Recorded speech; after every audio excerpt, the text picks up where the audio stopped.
Let me save this page. Good morning, everyone. Happy Saturday. For those of you who, I think everyone is still Saturday, right? Some people it might be Friday night. But good morning. Today we are making bread pudding with the secret ingredients. But before we get started, my name's Elisa. Here we bake and cook. Everything is vegan and we have a focus on sourdough, but we also do other things. Today, usually on Saturday we bake a loaf of sourdough, but today I wanted to switch it up a little bit because we've been doing that for a while and it's kind of the same task again and again. And so I want to do something else. So I have sourdough here, but you can use any bread, but I have sourdough here and we're going to make it into bread pudding. If you have stale bread or if you made too much bread by accident, because you're just so into it and you don't know what to do with all of it, this is a good way to use it up. There's so many different ways to use it up. Like I have different recipes. Like you can make a savory bread pudding. Today we're making a sweet one. You can make a strata. You can make croutons. I can't even think of all the ways. There are so many ways you can use up stale bread. You can make bread soup, but that's not my favorite personally. I think the bread gets too soggy in the bread soup, but there are so many different things you can do with it. But basically, I cut up this bread. It's whole wheat sourdough. I didn't make this one on stream, but it's whole wheat sourdough. I cut it up into cubes. I cut it up maybe an hour ago. I cut this up an hour ago.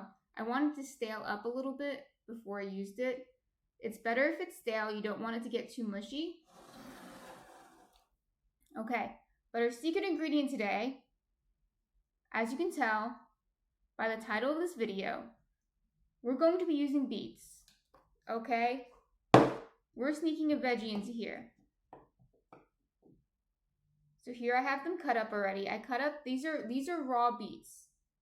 So I peeled and cut up some raw beets. I also have in here some oranges. So I'll tell you what we're gonna do. You're like, what? What do you got in there? I'll tell you what we're going to do. Okay, so this is going to be a chocolate, well, it's chocolate. I'll show you in 2 seconds what we're doing. A chocolate beets bread pudding. It is plant-based, like everything we make on here. It is plant-based. So the base of the pudding, don't unsubscribe, don't unfollow, unsubscribe. I swear it's good. It's going to be tofu. I have silken tofu here. Okay? And silken tofu can be used for sweet recipes. If you are in like the vegan space at all, you've probably seen this be done before make a pudding out of tofu, or a mousse out of tofu. So tofu can be used for sweet recipes. It has a mild flavor, so if you add another flavor to it, it can mask it. Tofu does have a flavor though, so a lot of people say tofu doesn't have a flavor. I think it does. I like the flavor of tofu. But for those of you who are tofu haters, you can use coconut milk instead of tofu. It will work. It'll be a little bit creamier, not as thick. The tofu will make it thicker, and the coconut milk will make it more liquidy and like a cream, like it feels like a cream sauce. So you can do that. You can use coconut milk, like the canned full fat coconut milk, but the tofu will be a lighter version, and more protein. If you guys are worried about your protein, but yeah, the base will be tofu.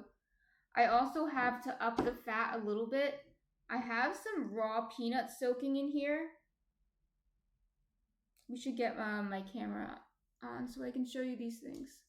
Hold on, let's see if this works. Let's see if my my bread cam is working. Yeah, so I can show you like this. So I have some raw peanuts soaking in water. Good morning, Rusty Rhymes. Welcome. We're making bread pudding today. We're making bread pudding.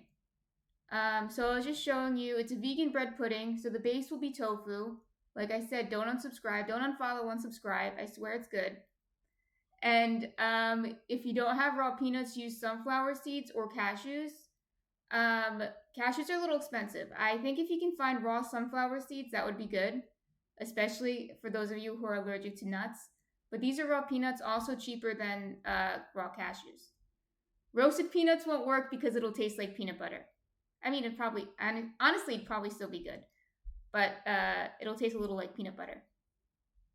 Okay, so so you can use chocolate powder or cocoa powder. I'm using carob powder, which is like chocolate, but it has no caffeine. I try to stay away from caffeine, but if you can use cocoa powder. But we have carob powder here. Okay, so it's going to be a really crunchy bread pudding. And by crunchy, I don't mean the texture is crunchy. I mean it's like crunchy granola mom bread pudding. Okay, very healthy. So all we're going to do, it's very easy. I have a blender here. Oh yeah, you guys can see it. I have a blender here. I'm going to blend everything together except for the bread. We're going to keep the bread whole like this, or it'll be like a big mush. It wouldn't be very good. It probably tastes fine, but the textures wouldn't be right.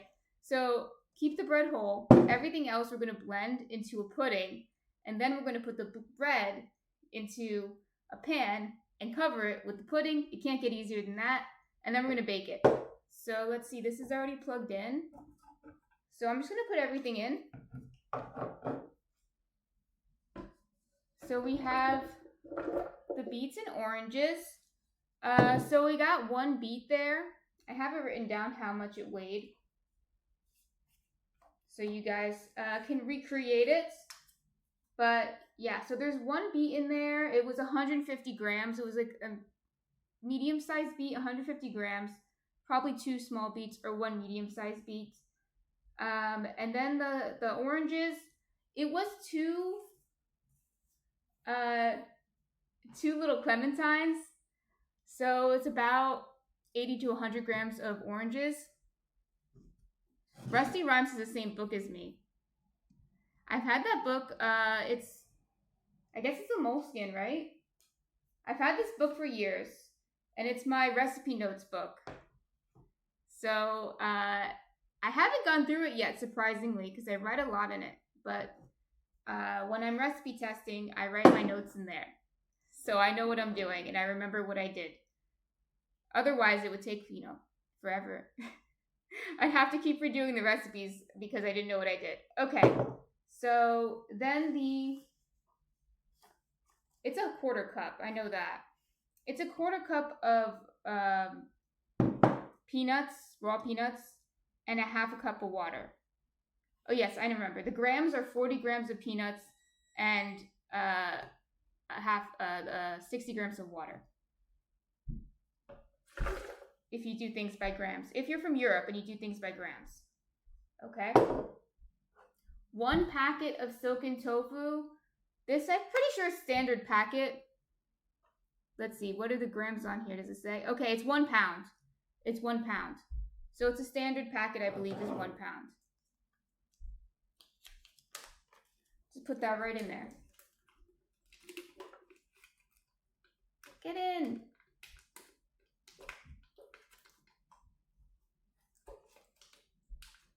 I know you guys are watching this and thinking, unfollow, but I promise you, tofu tastes good in sweets.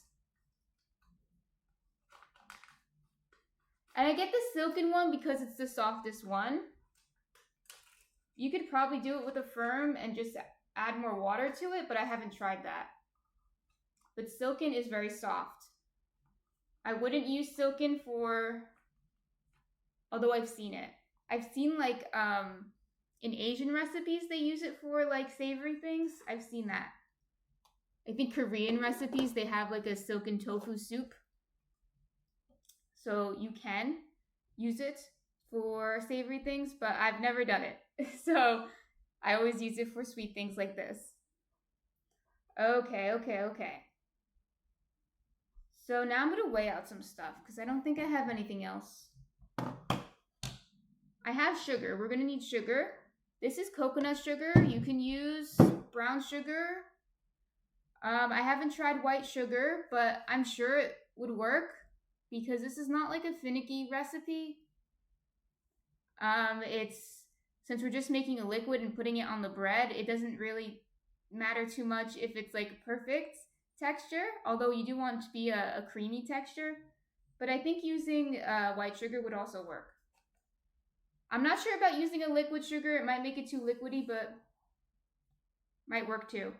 Okay, let's see what we got here. I wrote down 115 grams of sugar. That's about 3/4 cup, I believe. I weigh everything out. I have a spoon. Oops.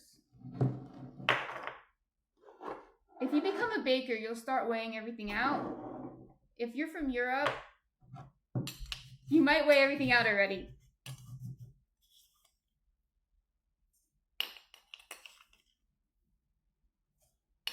But for this recipe, I think if you measure it out by cups, it's fine.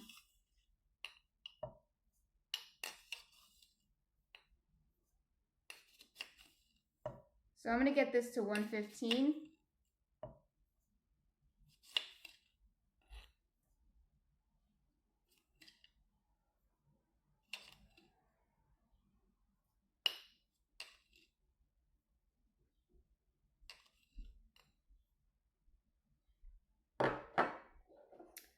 And I'm sure too, you could probably lower the sugar if you wanted to make it like really, really healthy, but I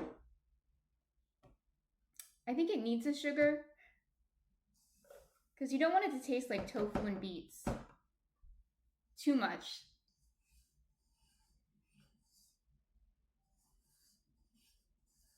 You need something in there.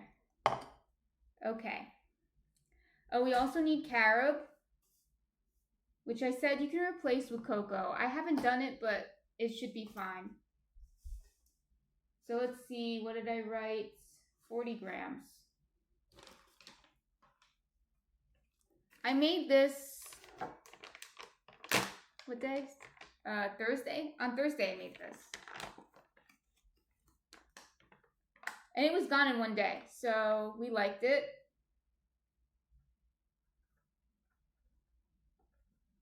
So this is my second time making this. But I have been mixing beets into my sweets for more than a decade, okay? I make these beet muffins that I don't make too much anymore. They're beet chocolate muffins that are really, really good. Beets taste good with chocolate. Again, you might be thinking, okay, you're doing too much here. You have tofu in there, you have beets in there. This is too much for me. I can't handle it. But you have to trust me. Beets taste good with chocolate. Beets are sweet. Beets are a sweet vegetable.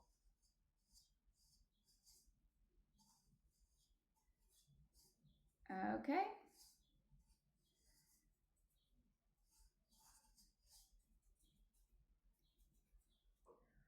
Okay, so now I'm going to add something that I would say is completely optional. When I take a break, I'm going to have to wash my hands. Now it's okay.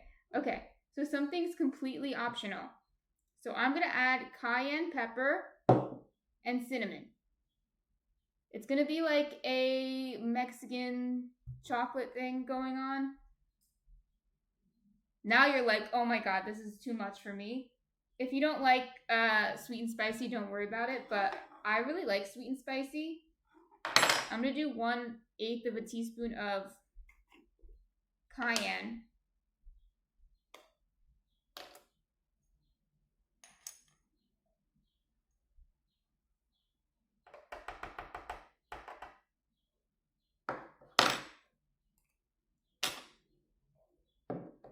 I'm going to start keeping napkins in my pockets.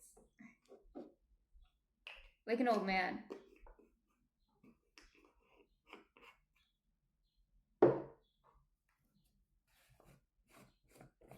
And I'm going to do 1/4 of a teaspoon of cinnamon. So it's not that much, just a little bit.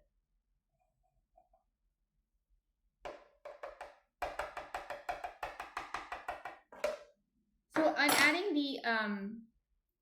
the oranges does two things. Obviously, it adds a little orange flavor to it, but really the orange flavor is very mild. It's very slight. But it also keeps the beets purple. So when beets are cooked, they lose some of their color. And to keep some of the color more vibrant, you can add vitamin C, which is what we're doing when we're adding the oranges. The oranges have a lot of vitamin C. So it has like two functions. When I made it on Thursday, I was going to add lemon juice, and then I saw the oranges in the fridge, and I thought it would taste good with oranges. So it changed my trajectory, but it came out good. So I think that was a good call. Okay, so all I'm going to do is blend this right now. All I'm going to do is blend it, and then I'm going to get everything. Let me move this. I'm going to get everything into the pan, and then I'm going to put it in the oven, and that's it. Okay. I already have the oven on to 350 degrees Fahrenheit. All right, I don't think this will be loud. Last time I used this, it actually wasn't loud. I used this for the peanut butter a few weeks ago. But if you know, just in case, you can turn down the volume if this is too loud. All right, let's see. Starting off slow, and then I'm gonna pick up the pace.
So it should be liquidy, but thick, like this. You don't want any pieces left in it. So it was blending for a minute. For a good minute. Okay, let me move this.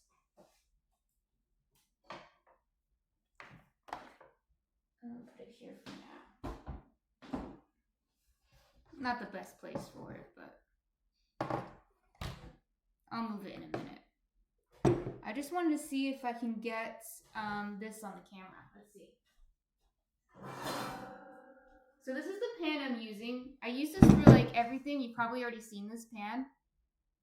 I want to see if I can get this on here. Oh yeah, I think I can. Yeah. Okay. You can also see the computer in it though. Move the computer. Okay, so all I'm going to do is put the bread in here. It's so easy. I'm going to spread it out.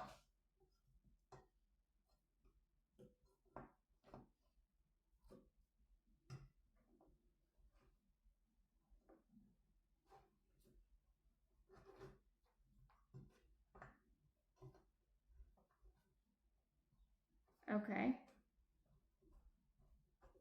And then I'm going to pour this on top. Oh, I have the spoon in here. Making a mess. I'll put this in the bowl. That's why I have that bowl, right? So, and then I'm just going to pour it on top.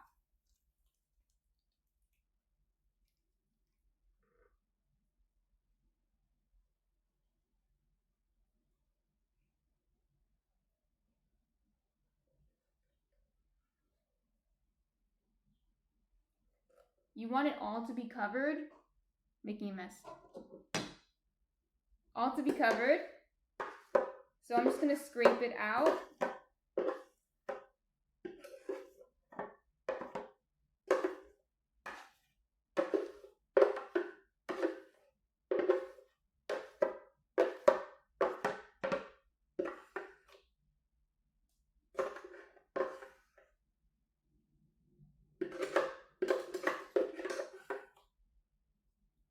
And then I'm going to mix it. So in this tray, you can do it in this tray. Just mix it together so everything's covered. If some of it's not covered, it'll get too crispy and it might burn. But you want it all to be puddinged. There's enough pudding in here for it to all be puddinged. So there's no excuses.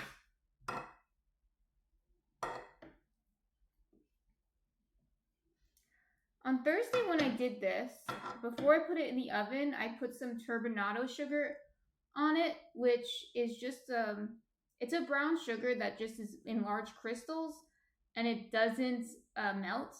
But I found that some of it still melted. So what I'm gonna do is halfway through baking, I'm gonna take it out and put a little bit more on.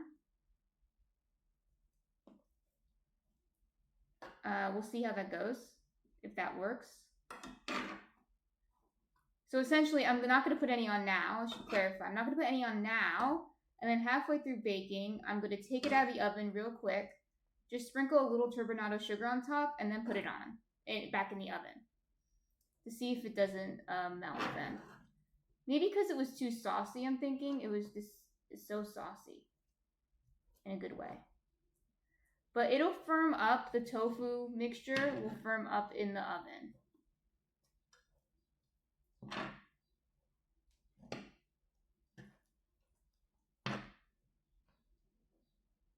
Nice. So it should look like that. It should just look like bread covered in purple sauce.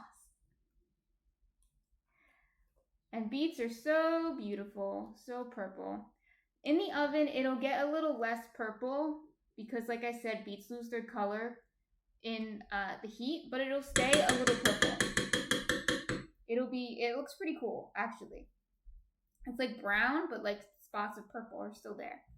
Okay, so that's good. So I'm gonna put this in the oven. It's at 350 degrees Fahrenheit, and I'm gonna put it in for 35 minutes. I'll set a timer for 20 minutes, and then I'll take it out and I'll put some more sugar on it. But between that, I'm actually, when I go and put this in the oven, I'll clean this up and I'm gonna get some peppers out.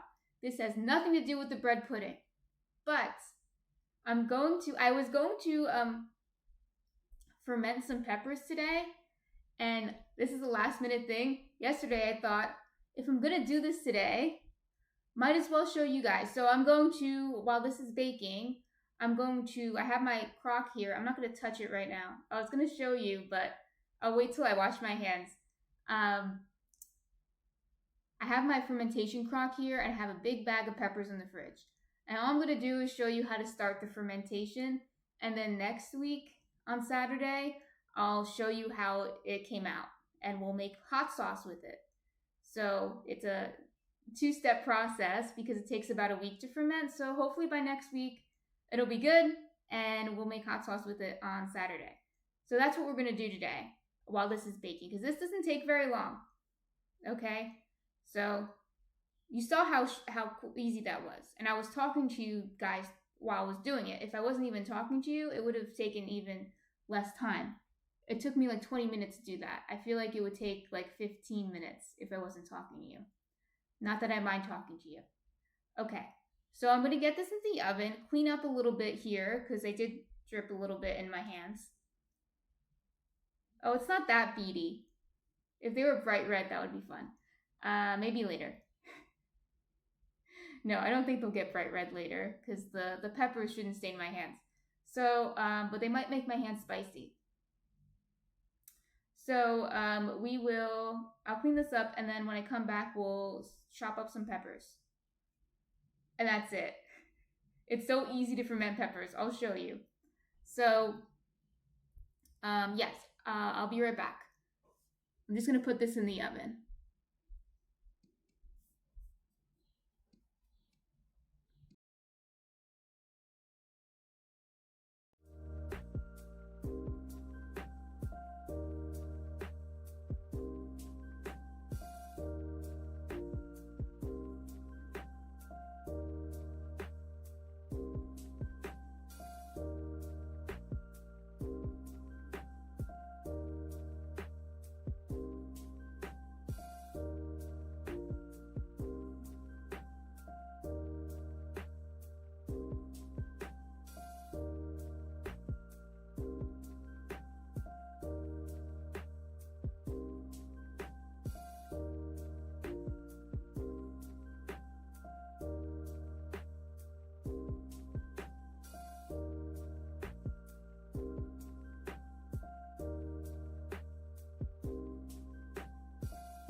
Okay, I'm back.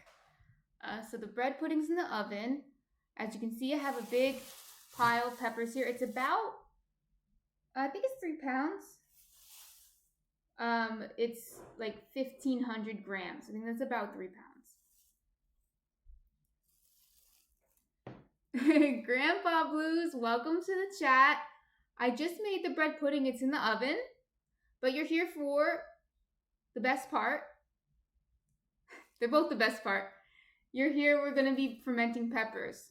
Okay, this was a last minute decision on my end, but last minute things are sometimes good. So these are Fresno peppers. They are similar to red jalapeno peppers, maybe a little less spicy. They're really not that spicy. They are spicy. Great, they are spicy, I wouldn't deny that. But they're not as spicy as, like, say, cayenne peppers. They're more similar to a jalapeno.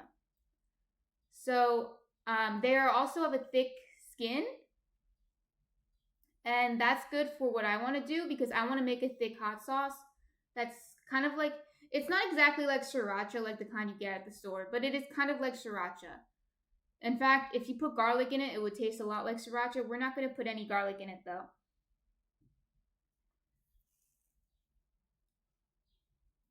And Grandpa Blue says, the best part is being here to see and support the streams itself is secondary. Thank you, Grandpa Blues. The Bear Fan says, good morning. Happy Saturday, everyone. Happy Saturday to Bear Fan. Welcome. Good morning. We got the bread pudding in the oven, like I said. And right now we're going to ferment some peppers. Good morning, okay, Mom. The chats I don't think are coming up on the screen, and I don't know why. So I'll fix that later. But just so you know, the chats are supposed to be there. But I can still see them, so that's good. When I opened OBS, it told me it said there was a connection problem to Twitch, and I had to reconnect. You guys know that happens to me sometimes. I probably have to update it or something. So maybe that's the problem. I did reconnect, though. So we have here, this is a fermentation crock. You don't have to use one of these, but these are really cool. You can use a mason jar or something, but these are really cool. Let's see what we got going on in here. Yeah, I should have checked that these were in here before, but they're in here. So these are weights. So when I get the peppers into here, I'm going to put the weights on, okay? And it's just going to hold the peppers underneath the water. That's what we want. We don't want the peppers to be exposed to to air. We don't want the peppers to be exposed to air, because that could lead to bad things like mold and stuff. So let's see if we can get the cam on. Yes, you guys can see in the cam, I think. Oh, like that. Okay, I can do it like that. So I'm just going to chop these up, but I'm not going to like to seed them or anything. I'm just going to chop them, right? Wash them first, but I'm just going to chop them up and put them into the crock, okay? You can deseed them if you want, or you can wait till next week and deseed them. But honestly, I'm not going to really touch them too much. Like, I'm touching them now, but you'll see what happens. I'm just going to chop them up and put them right into the crock. Okay, I got these last night and washed them, so these are already washed. But yeah, I'm just going to chop them up and put them in the crock. I need a new knife. No, I just need to sharpen this one. I noticed it last night that it was like very, it's very dull. Maybe next week I can go sharpen it. This might take me a while with this dull knife. So good morning. How is everyone doing? I have bread pudding. I think, okay, Mom just came in. I have bread pudding. Oh, this one's weird. I'm still going to use it. It almost looks like it's underripe or something. Unless anyone has any reason why I shouldn't use the one with the green seeds, I think I'm going to still use it. That's so weird.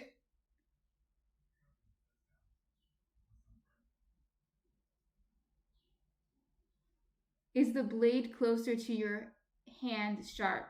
So you mean the part over here? Maybe. Oh yeah, that part is a little sharper. Maybe because I don't use it as much. Yeah, I just need to get it sharpened. Last night I was cutting some tomatoes. I made a salad with the tomatoes. My husband went to the store for me because he's amazing. And I was cutting some tomatoes and I noticed that it wasn't sharp.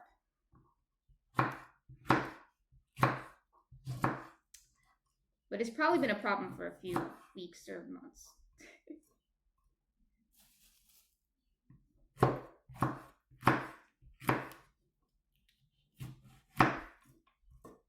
So yeah, essentially we're just going to chop all these up and get them right into the crock.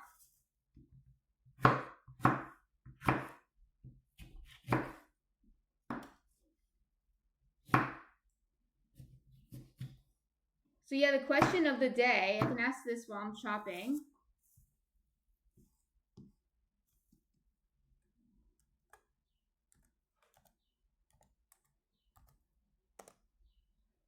So what's the best way to sneak veggies into your food? Now, for example, what I have in the oven right now is a bread pudding and I put beets in it. And I love to sneak beets into everything. I make pasta sauce with beets in it, like a cream sauce, but with beets, so it turns into a pink cream sauce. The bear fan's right. That blade is a little. The bear fan's always right. The blade closer to my hand is a little sharper.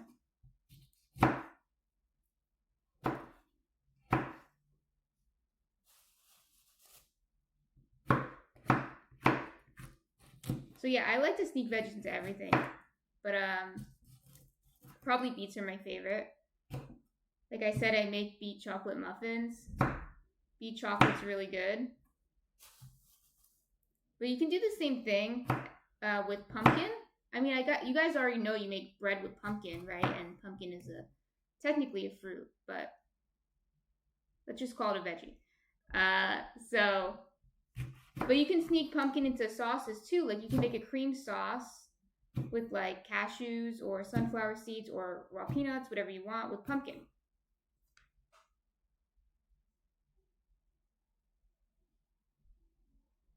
Oh, Grandpa Blues, don't worry about it. I know you're here. Thank you for coming.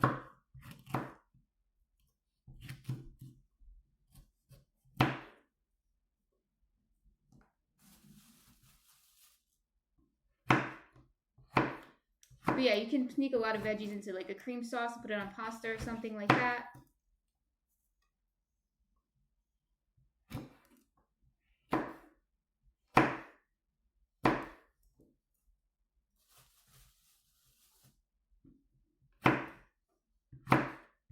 You can do the same thing with spinach too. Like if you guys don't like to eat your greens, we eat our greens in this house, okay? But if you don't like to eat your greens, you can put spinach in sauces too. Or you can put spinach in like a smoothie or spinach in like a frittata type thing in your tofu scramble. So I'm just going to put them in here.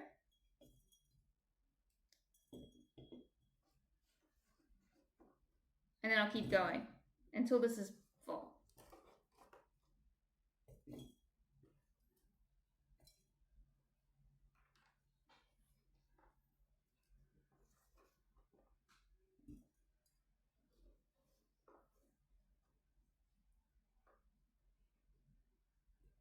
The bear fan says his wife tries to, but he has a form of hypersomnia that makes my taste and smell super enhanced, so I can taste the smells of onions and other veggies that have unique tastes. So, the bear fan, do you have trouble eating veggies? And your wife is trying to get you to eat veggies? That sounds like a wife. I try to get my husband to eat veggies too, but he eats almost anything. I'm very lucky. In fact, I have probably maybe what you have. There's some vegetables that I don't like radishes, and I can taste a radish a mile away, okay? It's not even near my taste buds and I can taste it. I can usually taste when something is in it. Some kind of vegetables hiding in it, but I like vegetables usually, except for radishes. So that's okay. But the bear fan, what are there any veggies that you do like? I think there are. I've seen you cooking veggies. Like I think I saw that you cooked artichokes or something like that.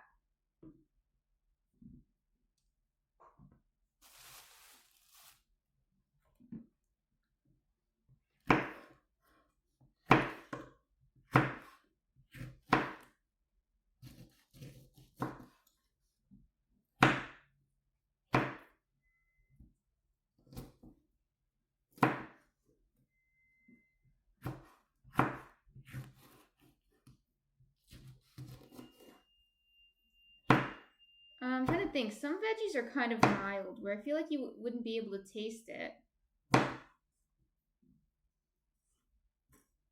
Veggies are like mild like that. I feel like beets are kind of mild, but some people don't like them, so I know there's a lot of beet haters out there. I love beets. And they're sweet too. I don't know. People who don't like, I don't get it. It's not like they're bitter. Like some veggies are bitter. Like radishes are bitter. I don't like them because they're bitter. But some veggies, like beets, are kind of sweet. The bear friend says, yeah, stuff like onions, even mild to sun, will make me gag, and my smell almost makes me taste them before it touches my tongue. If they are boiled out and cut small, I can handle onions. The bear fan says bitter is the worst for me. Yeah, I don't like bitter. Like sometimes to me, oranges are bitter. I have trouble sometimes with oranges. And if I have, so what happens is if I have a bad orange, like I can't eat oranges for a long time, like months, I can't eat an orange. But I do like oranges. If it weren't for my husband, I probably wouldn't eat oranges at all. Unfortunately, oranges are so good and they're so healthy for you. But my husband loves oranges. So then I sometimes eat some of his oranges because I steal his food. It's okay because I make it for him. But, and I'm always like, oh, actually, it's good. But then if I get one that's really bitter, I'm like, then I'm out. I can't eat oranges for a long time.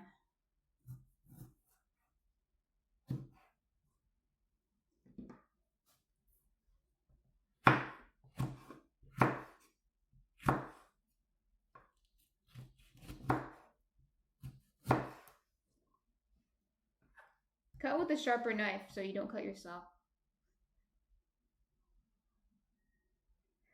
The bear fan says, I can't tell with Gonzalo eating 4 oranges after every meal.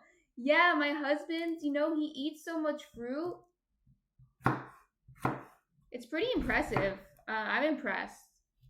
He used to, he talked about it a few times, and the bear fan, I'm pretty sure you were here for those talks.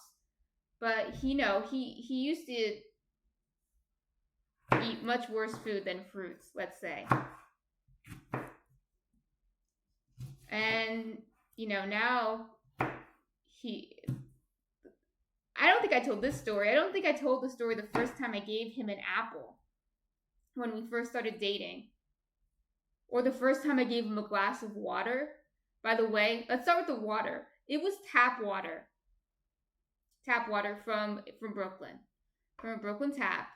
Not even filtered. And I gave him a glass of water. And he drank it and he said, this water is so good.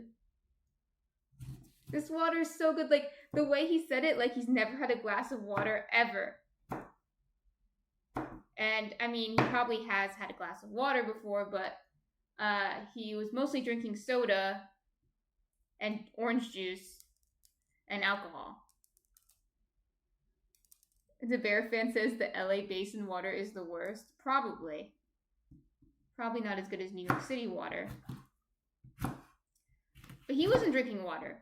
He was just drinking orange juice, soda, and alcohol. And so that water was really good to him. And then I gave him an apple. And he was like, it was like the best thing he ever ate. He was just like, wow, this apple's amazing. And now he loves fruit, which makes sense. And I was like, when's the last time you've had an apple? And basically, he's like, I don't remember the last time I ate a piece of fruit. Can't even remember. This is when I first met him. And I got him addicted.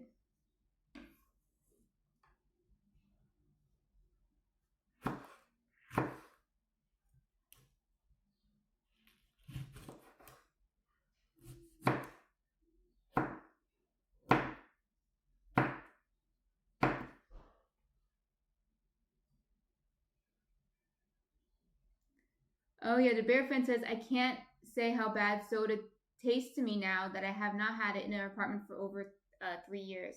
Yeah, I haven't had soda in a long time. And I agree. I think it's not very good.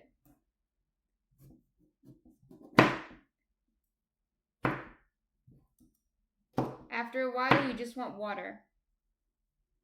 Once you get used to just drinking water, it's fine. All right, I'm going to get this in. And now the timer just went off. And basically, I set that timer because I wanted to put some more sugar on top, but I wanted the sugar to stay crunchy. So I kind of set the timer for 20 minutes, and then I'll put it in for 15 minutes for the bread pudding, I should say. Not for the pickles. Not for the fermented chilies. I might not use all of these.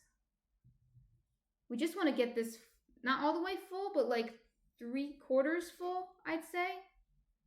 And I think it's almost there. Okay. I heard you.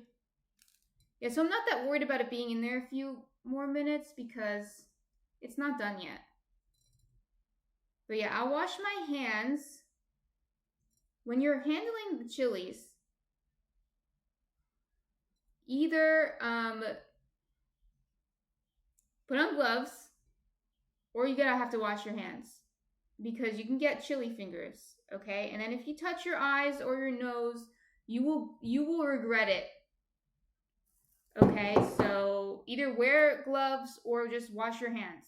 So I'm gonna go wash my hands and then get the sugar on top of the bread pudding. And the bear fan mentioned that he drinks black coffee, which is dark water. Well, black coffee at least is better than soda. But yeah, it could be a problem with the caffeine, but at least no sugar. But yes, okay. The oven is calling me. So I will be right back.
Back. Okay, so I just sprinkled some sugar on to the top. I sprinkled turbinado.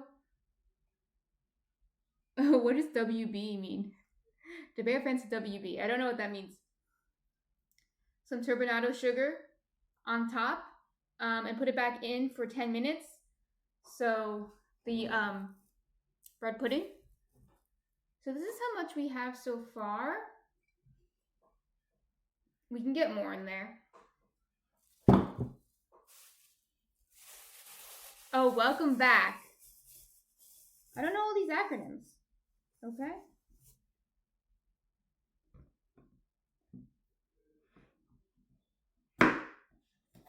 So we're just gonna keep going. I think I can get the full bag in, but now I'm not so sure. So we're gonna keep going until we fill up the container. And it's so easy, okay? We're just gonna use salt water. I'm going to add a little bit of sugar to the brine, but that's optional. It's not necessary for the fermentation. You can do it with just salt and water. I'm adding sugar because I want it to mimic sriracha a little bit, and sriracha has sugar in it. But you don't, that's like I said, you can use salt and water and that's it. The salt though is necessary. If you don't add salt, you will get mold. So, and you need to add a good amount of salt. So when I fill up this, darn it, I don't remember how many quarts this is. I think it's 1.5 quarts, the fermentation.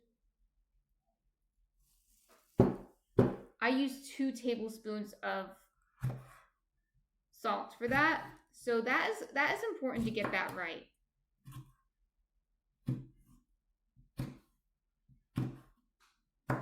Basically, if you're measuring in cups, per 2 cups of liquid like water, I use 1 tablespoon of salt for the brine. So that's the ratio I have. So this fills up about 4 cups of water, so I use 2 tablespoons of salt.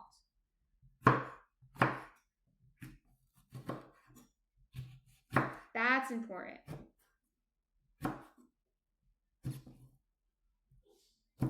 Bless you.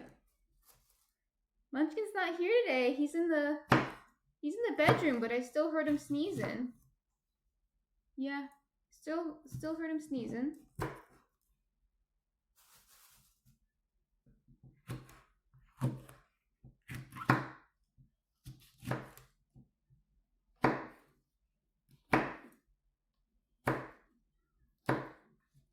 Okay, let's see how much we have now.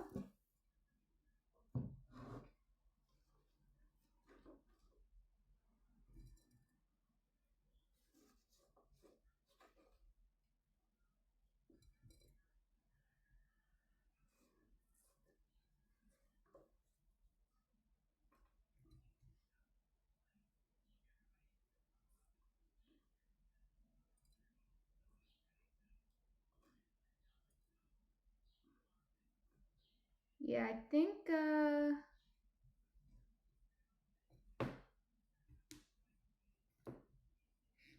I'm just packing it down. A little bit more, but it's almost done. I'm not going to get all of these in. I still have this much. So I'm going to have to do another batch.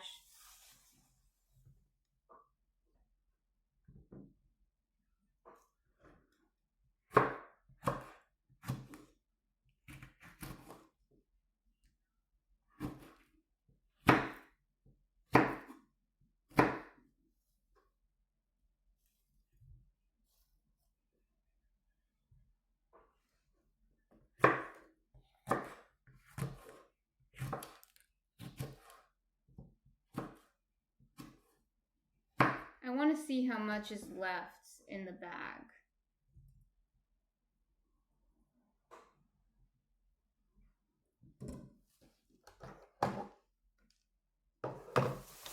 I want to see if it's enough for one more batch.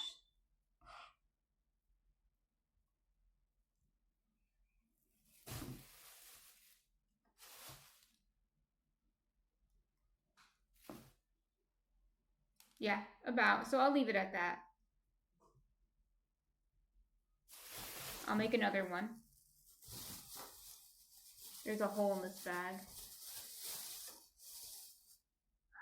Okay, so I got about 800 grams of peppers in here. I'll show you what it looks like. So it's full, but not quite all the way. So it's about 3/4 full.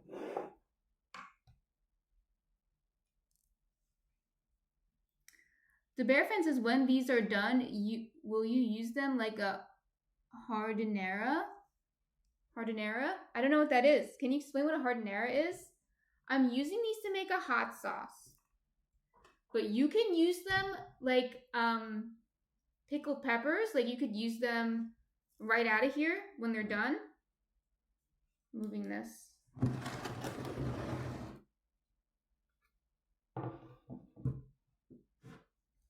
So like, because they're slices, so you can use them like pickled pepper slices.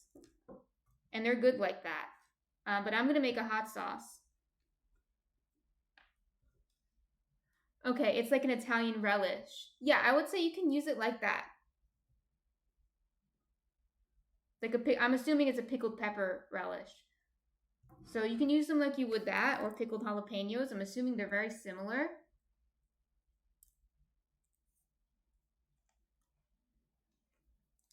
So what I'm going to do, I'm going to add 2 tablespoons of salt. I'm using kosher salt. If you use like, you can use regular salt, like small grain salt. But if you do, it'll be less than 2 tablespoons, and I don't know the amount it will be. But you can look up the ratio, I guess the conversion of it. But because these are big crystals, it's not going to be the same measurement. So 2 tablespoons. I dropped some of it.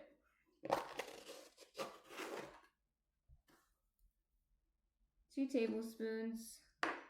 I'll get the part that I dropped into here. See, it looks like a lot of salt, but it's important to get a lot of salt in.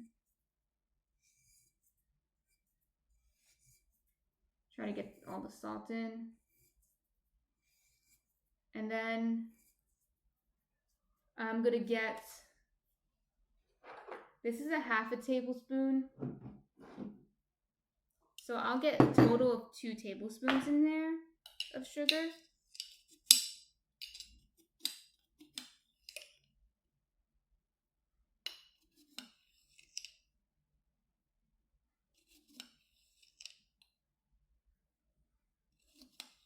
Like I said, this part's optional.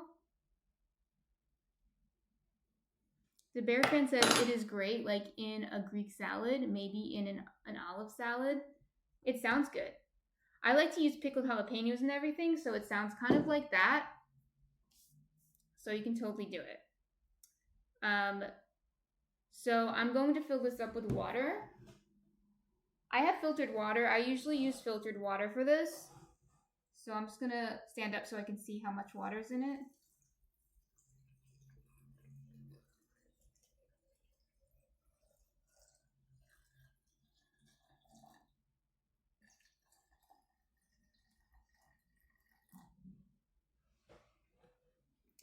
So you want it to be covered with water. Like all the peppers should be covered. But it shouldn't come all the way to the tippy top because there's going to be bubbles. So what's going to happen while it's fermenting, basically while it's fermenting, there's bacteria, good bacteria forming in here. And just like the sourdough starter, the good bacteria is alive and it will breathe. So it's going to form bubbles. So you want there to be some air. I think I have heard of that. Okay, I'm just making sure the salt is all kind of mixed in. And then the oven beeped at me again. So I'm going to get the bread pudding out. And then I'll finish this and then I'll show you the bread pudding. Okay, so I'll be right back.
So I got the bread pudding out of the oven and I cleaned up a little bit. There's still some. Where is it? Oh, it's right there. I see it. I cleaned up a little bit, but so it's right over here cooling, and then when I'm done with this, which I'm pretty much done, I'll show it to you and we'll let it cool a little bit and then I'll try some. So the bear fan was saying giardiniera, I cannot say that. It's just another word for garden, referring to the mix of vegetables used in it. So the bear fan, I was thinking when you mentioned it like that, I think I have seen it but it's not always just peppers, right? Is it like I've seen Italians use this like mixed vegetable pickle that has like carrots and cauliflower in it, and it just stood out to me because I've never seen pickled cauliflower before. So I think that's what it was, and I bet I have had it. If that's what it was, I have had that. But yeah, you can use this like a pickle to put on sandwiches, 100%, and whatever you want. I'm going to use it for a hot sauce, because I love hot sauce. And when I do this, because it's a thick skinned pepper, these are Fresno peppers for anyone who came in a little late or missed that I said that. These are Fresno peppers. Because it's a thick skinned pepper, it's going to be thicker. The hot sauce will be thicker. Yeah, the Bear fan says mostly jalapenos, carrots, and cauliflower. It's whatever your garden has in it. Okay, yes, I've seen that and I have had it before. I love pickles, okay, and I love my fermentation crock. So let's get back to it. So these are the weights. It came with the crock. If you guys are interested, I can put in the Discord or maybe later in the chat if I get up and go find. I did something. It's Something Creek, right? Something Creek, and it's a smaller company.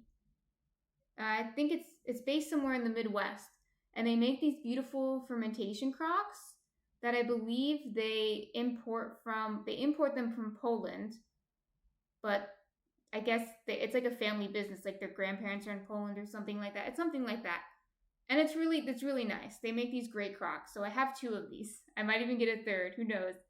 But yeah, these are the weights. They came with the crock, and I'm going to put the weights inside. This is going to help keep the peppers underneath the water, because if the peppers all float up, it's going to be a mess. And basically, it'll cause some, it's okay if there's like 1 or 2 coming up, but it's going to cause some molding potential. The thing is, I've never had mold. Okay, I'm going to tell you this. I've never had mold when fermenting. Not once. But what I have had while fermenting is something called canned yeast. And especially in the summer, this becomes a problem. But which is actually why I got these crocks, because I was having the problem in my mason jars where I kept getting canned yeast. And so the canned yeast happens when you expose your pickle to air, and it happens more often if it's hot, right? If it's warmer, it'll happen quicker, and you gotta get your pickle into the fridge quicker, and etc. But this is really cool. So I'll show you first on this camera. So see here, we have the crock, and I have a cap on it,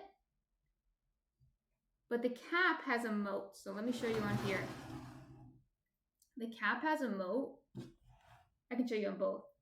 Okay, look at that. The cap has a moat right here.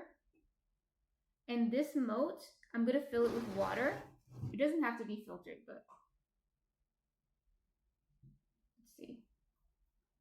Look at me making a mess. Fill it with water. There you go, that's better. Okay, just like that. And this moat actually, I filled it up a little too much, but the moat actually water seals it.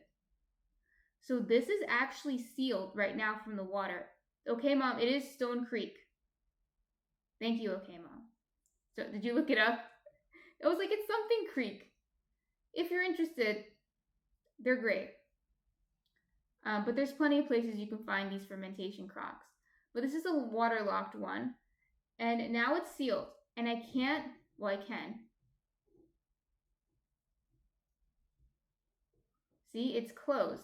But the thing is, it's the water lock is really interesting and really cool because nothing can get into it right now. So no bugs can get into it.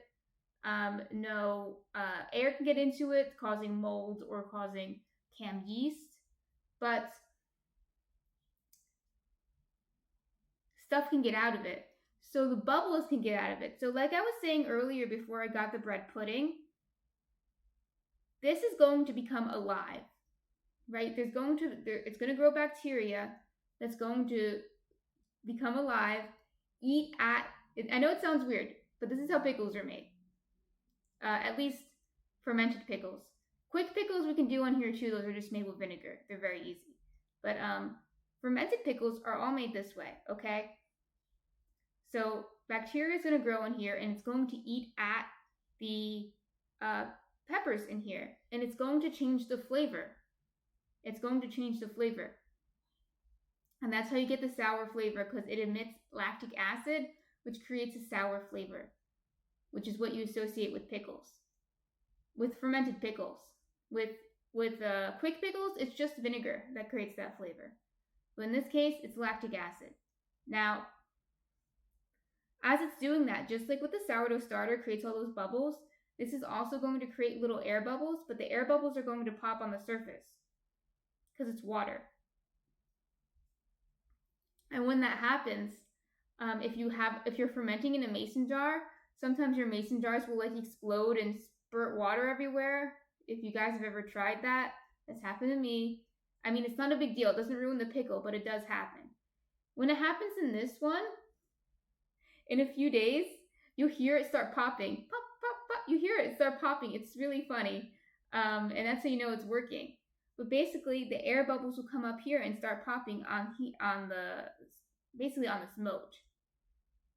Right? So this moat is allowing the air bubbles to come up, but nothing can go in. Which is why this is pretty cool. If you're into fermenting things, these things are pretty cool. And this is a small one. They make huge ones, but today I could have used it. I have so many peppers. But really for just me and my husband, we don't need a huge one. This one, like I said, is a small one, and it's good. But yeah, they're really cool. If you like fermenting things, go for it. I fermented beets in here. Beet, like the beetroot, which, you know, I love beets. So the beetroot I fermented in here. I've also fermented beet greens in here to make like a beet sauerkraut, which you guys have seen me eat on here. I fermented cabbage in here.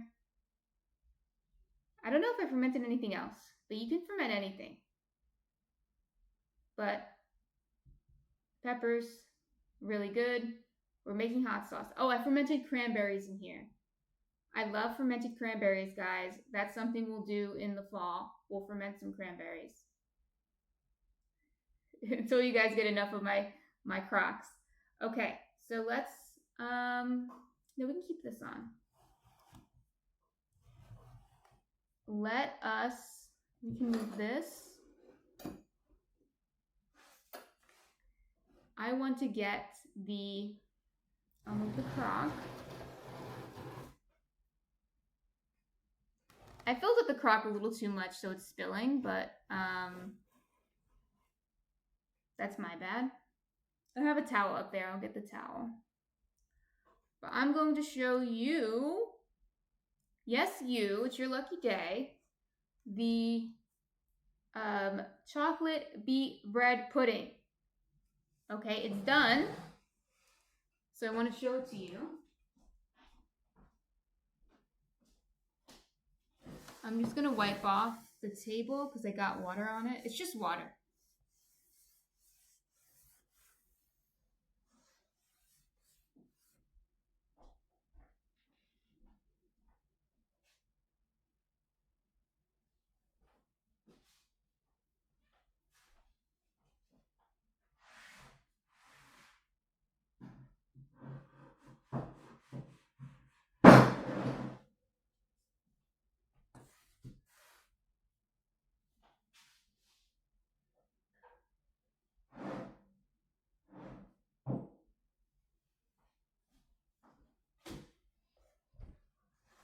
It's still a little hot.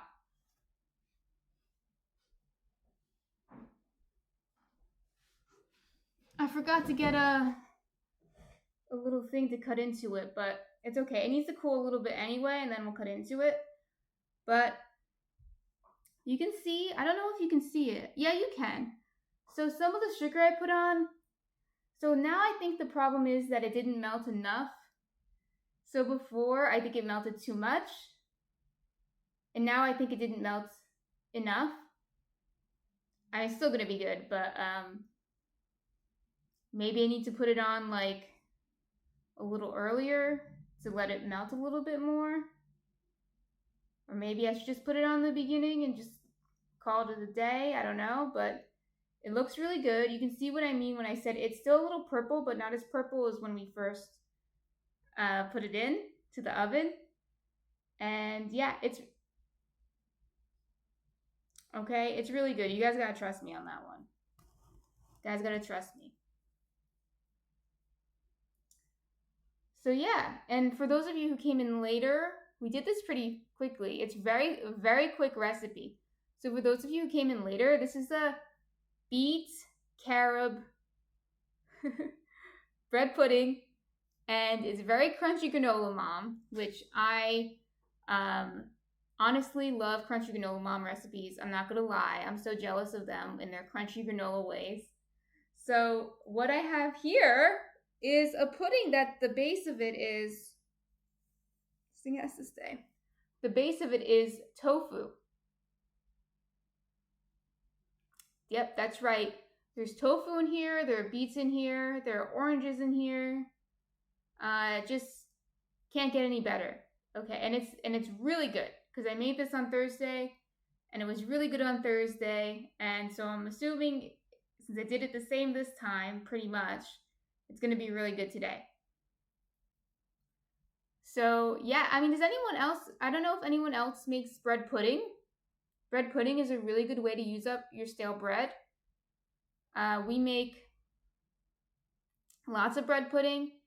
I've made mango bread pudding. I've made blueberry bread pudding. I don't know if I've made another one.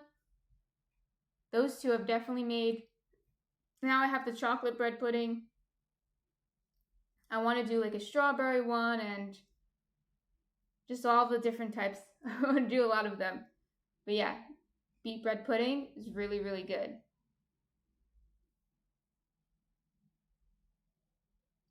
Or I don't know if anyone else has different ways they use up stale bread. There's a lot of good ways to use up stale bread.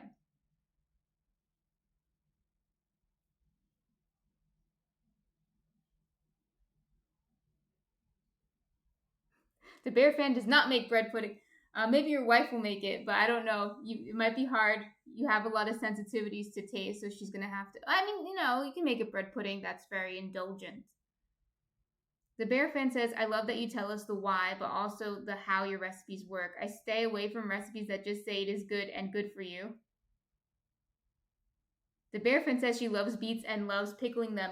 Yes, I love pickling beets too. We'll pickle beets on here one day. We will. I'll probably get a bunch of beets and a bunch of beet greens. We can do both. Tell your wife to pickle the beet greens too. Like make a sauerkraut out of them. It's really good. Really, really, really good.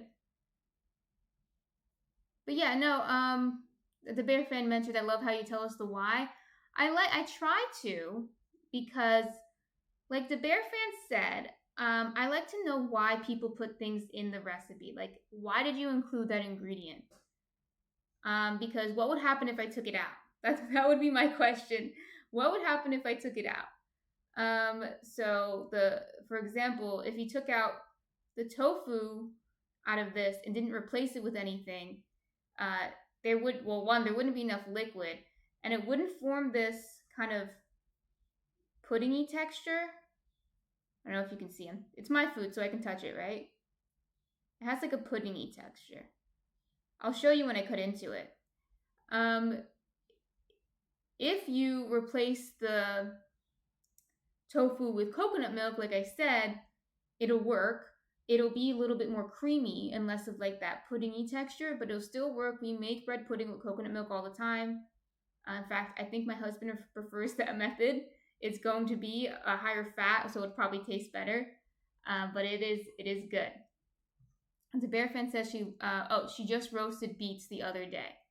Yes, roasted beets are really good. The Bear fan, you like beets, right? I feel like you just said you didn't like any vegetables, or you're hard It was hard to get you to eat vegetables, but beets, I think beets they're sweet. I don't know, some people don't like them. The bear fan says no, this is all her. My husband eats beets, so I'm blessed. I am blessed with a husband who eats beets. I don't honestly I don't make them as much as I used to make them, and when I do, I usually hide them in something or pickle them. Yeah, pickling them is good. I make these Bombay sandwiches. Did I? I don't think I ate them on here, but one day on a Wednesday I probably will eat them on here. So the Bombay sandwiches are like an Indian sandwich. It's an Indian street food, but there are different ways to make them. I think traditionally they have, well, they're not a traditional food, but uh, they usually have potatoes in them. But I don't like putting potatoes in my sandwiches. But I have had them with potatoes, and they're good, so I can't really complain. But yeah, I use beets, cucumbers, and tomatoes, so it's a fully like just vegetable sandwich. And then you can put like yogurt or cheese on it, and then I put like a little bit of my achar masala, which is just like a sour, it's sour, spicy, salty type of Indian spice mix on it, and it's really good. So that's really good.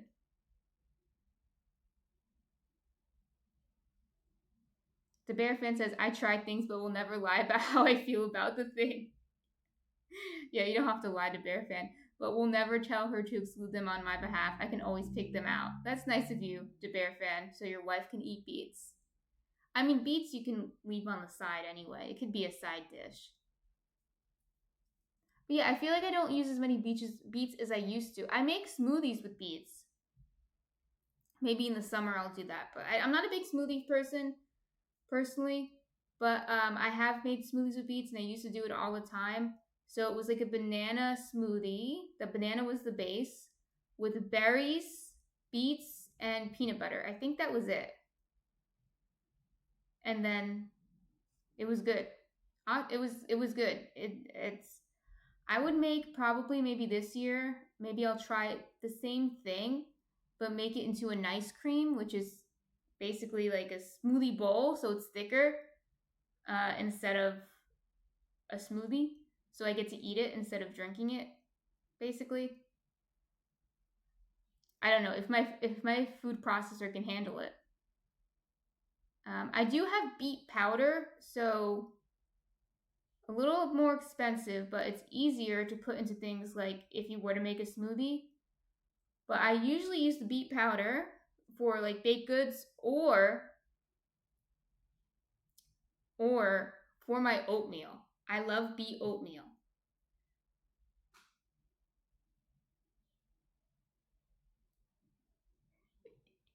The bear fan said, "Is that Munchkin's face sticking through the bread on Instagram?" No, it's not. It's just a GIF I found on Instagram, but you can imagine it's Munchkin's face. Yeah, Munchkin's not joining us today. He's sick of it. He's done with us. Done, done, done. But yeah, Munchkin actually doesn't bother us for bread. I know some cats steal bread. Munchkin doesn't bother us for bread. No. But as I was saying about the beet oatmeal, okay, I can't believe I didn't mention this earlier when I was talking about sneaking vegetables into food. You can so easily sneak vegetables into oatmeal.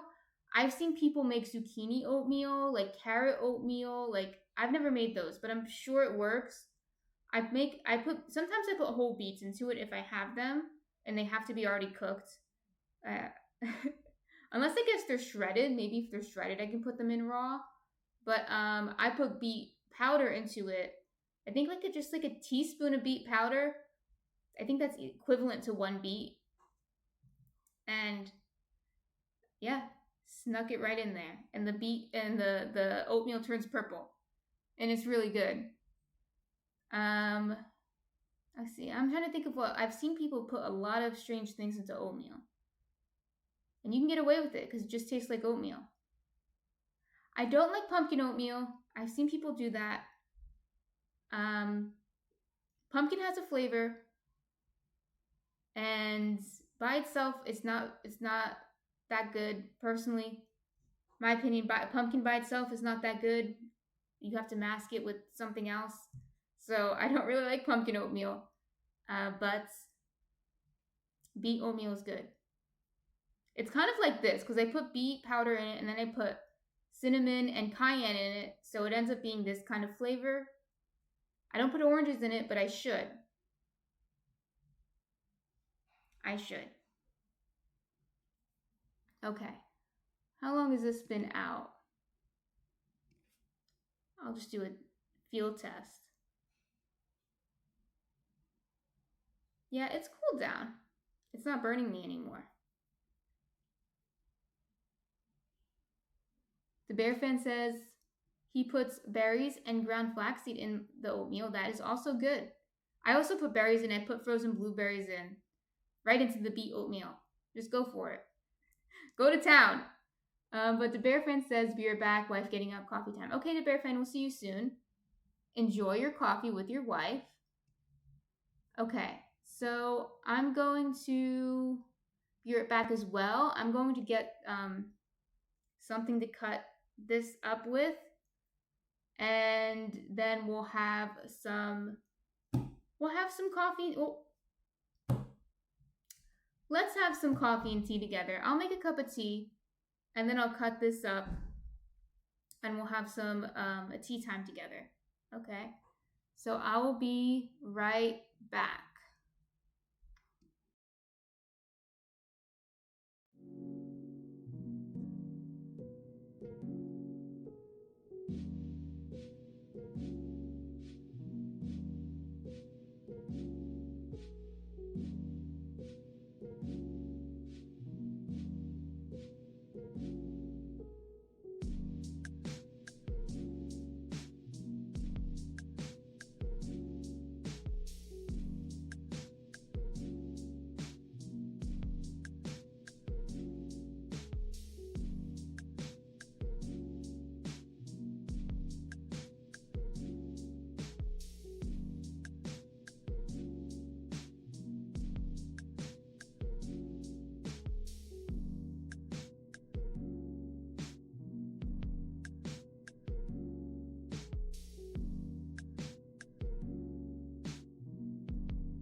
Hello everyone, I'm back. I have some tea, so you guys can see.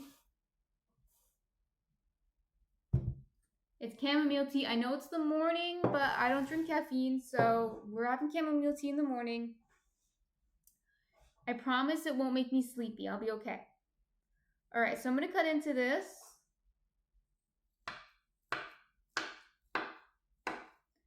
So it's soft, which is what it should be. Let's see if I can get a good piece out of it.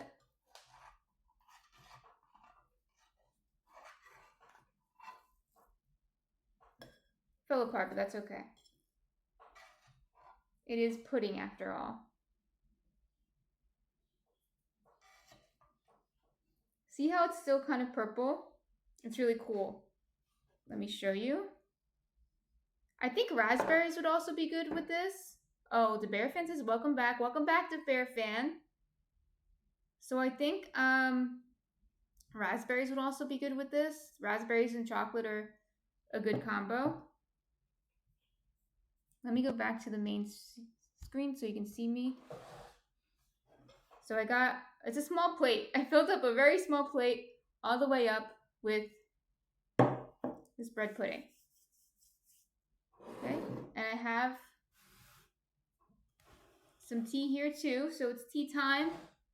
I heard your Bear Fan was getting coffee, and I thought, I think it's tea and coffee time.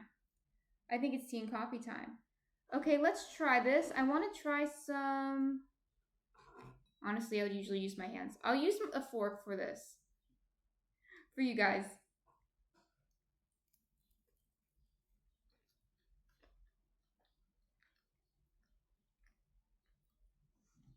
The sugar did say crunchier. At least. So that's something. But yeah, it tastes the same as last time. It tastes the same as on Thursday. It's really good. It's sweet, slightly spicy. It's creamy from the tofu. You can't really taste the beets. You can't really taste the tofu. It's good. It's good. It tastes like chocolate pudding.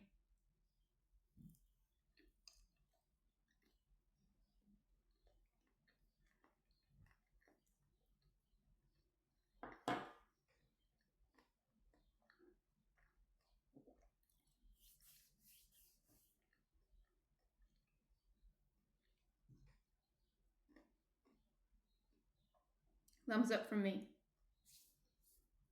I do have a friend who says she doesn't like tofu in desserts.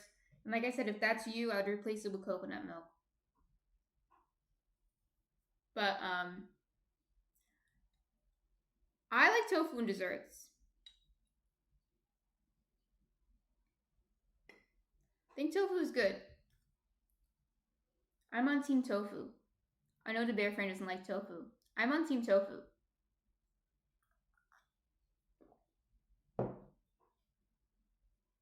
Tea is also good. What a nice tea time.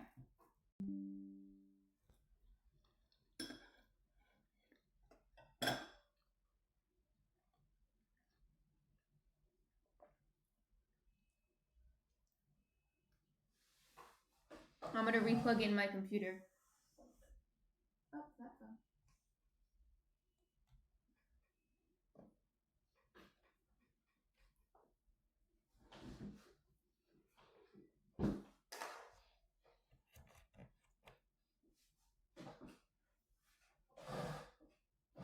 There you go. I'm back.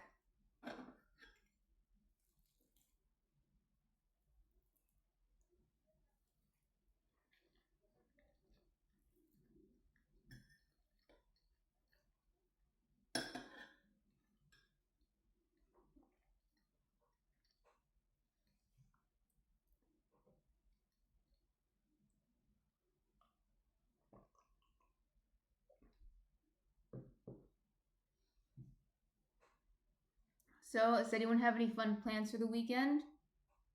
Besides making bread pudding? Which for me is very fun. I think that's all I'm doing. Tomorrow I'll probably be doing some meal prep. Probably some tofu and some tempeh.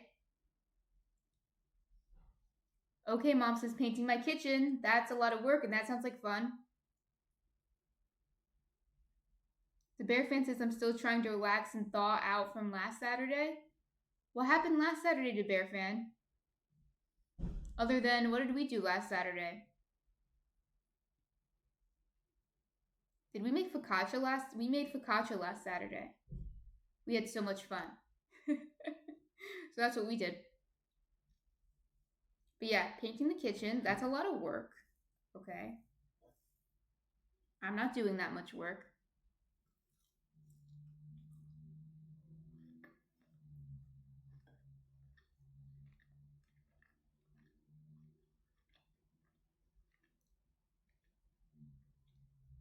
The Bear Fan did a charity barbecue and fed 125 people in the rain, and it was 40 degrees. Well, good work, congrats.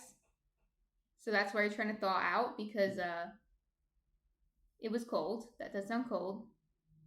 The Bear Fan says that that is not California weather. No, it was probably warmer here last weekend than that. So, sorry, soon New Jersey will be warmer than California.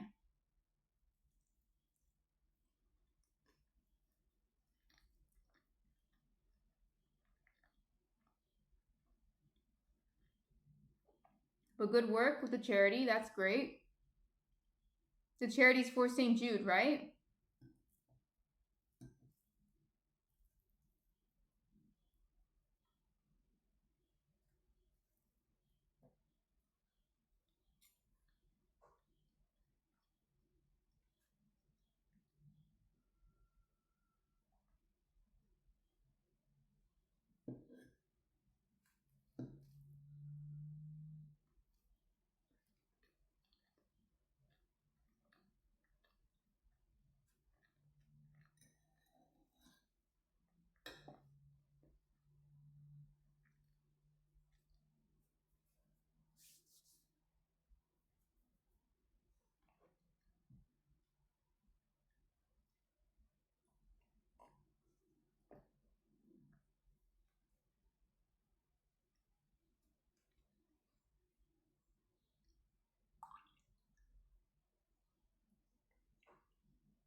The Bear Fan says all of the money and tips normally go to St. Jude, but I gave half of it to a local charity that helps with cancer. This barbecue was for a friend that just passed last year from cancer. I'm sorry to hear that, the Bear Fan. The Bear Fan said, so helping his family in a local charity. Well, that's really good. That's good that you gave your time and your energy to help that charity. And plus your friend or your friend's family. That's commendable. It's a commendable use of your time.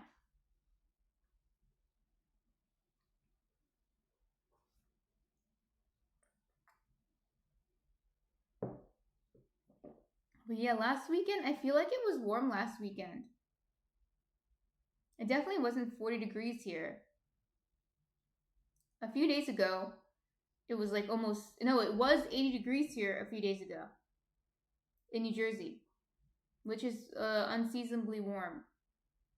So now I think it's like 50s today. It's like normal, relatively normal for April. But yeah, it's been going up and down with the weather. That's for sure.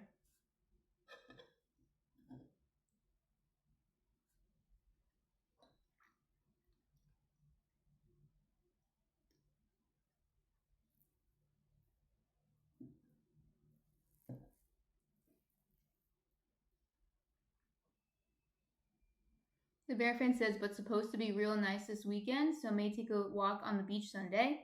Just went for a hike yesterday and had coffee at the beach. That sounds lovely. That sounds lovely. Yeah, maybe I should do something outside tomorrow. I feel like I haven't been outside this weekend yet. No, I haven't. Or maybe later today. I can do something outside. I think it's going to be nice. Maybe a little chilly, but nice. I don't, or it might rain. I'm not sure. I'll have to look at the weather.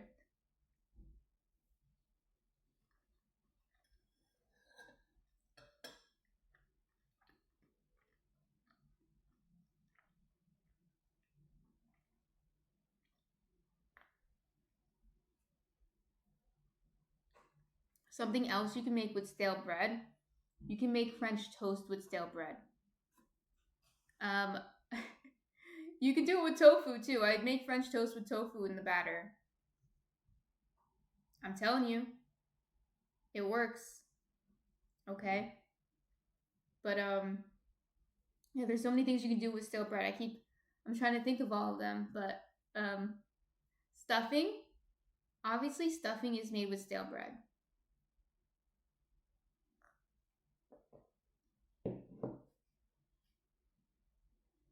Never ending uses for stale bread.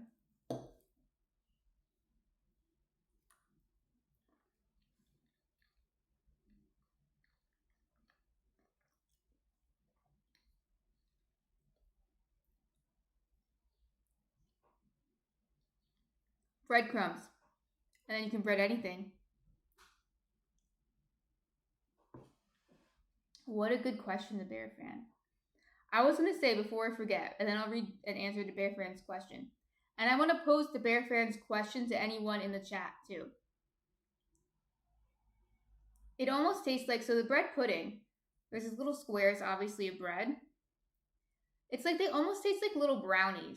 Like, I really want to sell you on this, that it's really good. It tastes like a little brownie because it soaked up all the pudding, all the chocolate pudding that we put on. That had no chocolate in it, but it does. It tastes like a little brownie.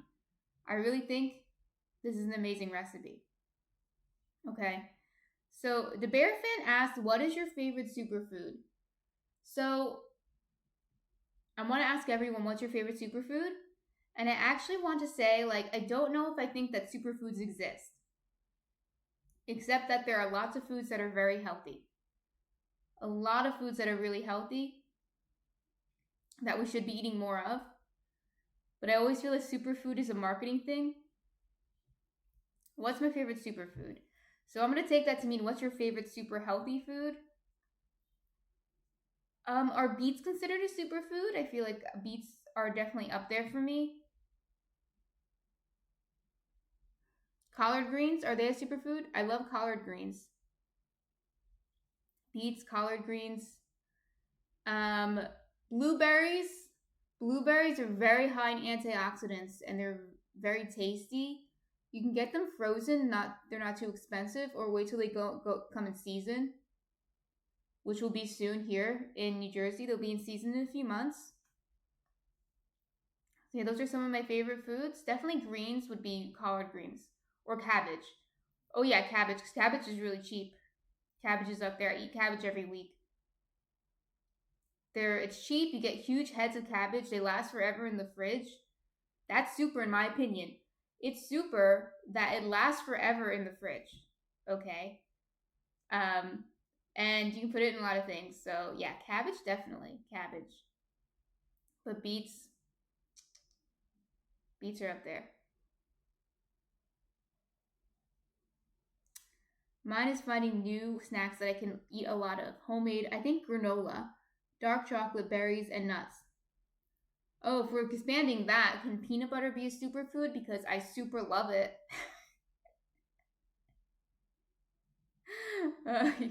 Yeah, all those foods, I love all those foods, yeah. I don't eat chocolate anymore, but granola, I actually make homemade granola, which I want to show you guys one stream. It's really easy to make granola, and it's much better than the store-bought. The store-bought granola, like, is loaded with extra sugar and extra. They add oil to it, and they add a lot of it, and it just bumps up the calories from fat to a lot. Okay, I mean, I'm not saying you should make granola with no fat in it. I use nut butter, and I don't use that much, so it's much better. And then obviously berries. Berries are so good. I love cranberries, guys. Cranberries are really good. And they're good raw, and they're good fermented. And I'll prove it to you somehow. Through the screen, I'll prove it to you that they're good.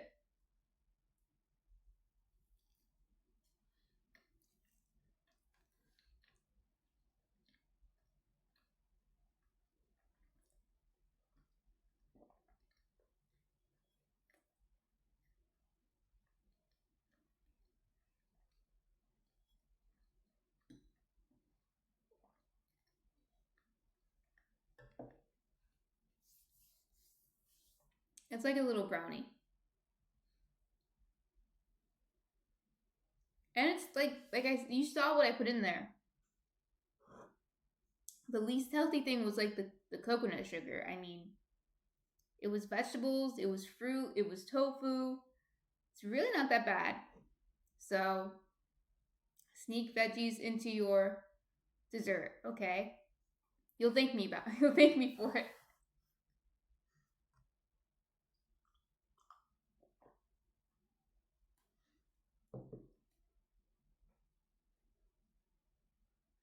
The Bear Fan says so-called superfoods may or may not have health benefits, but no more than other nutritionally dense foods.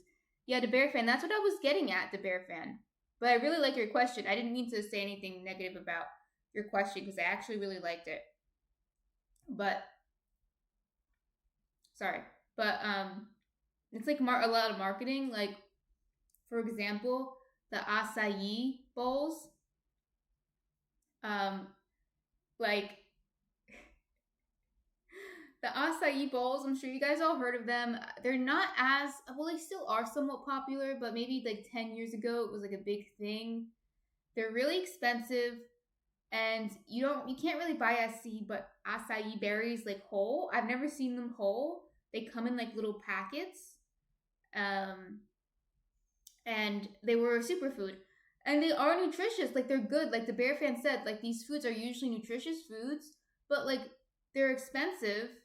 And why can't you just eat blueberries? That's my point. Like acai bowls are good. They're delicious. Acai berries are good for you, but they're expensive because they come from a very specific place in Brazil or something.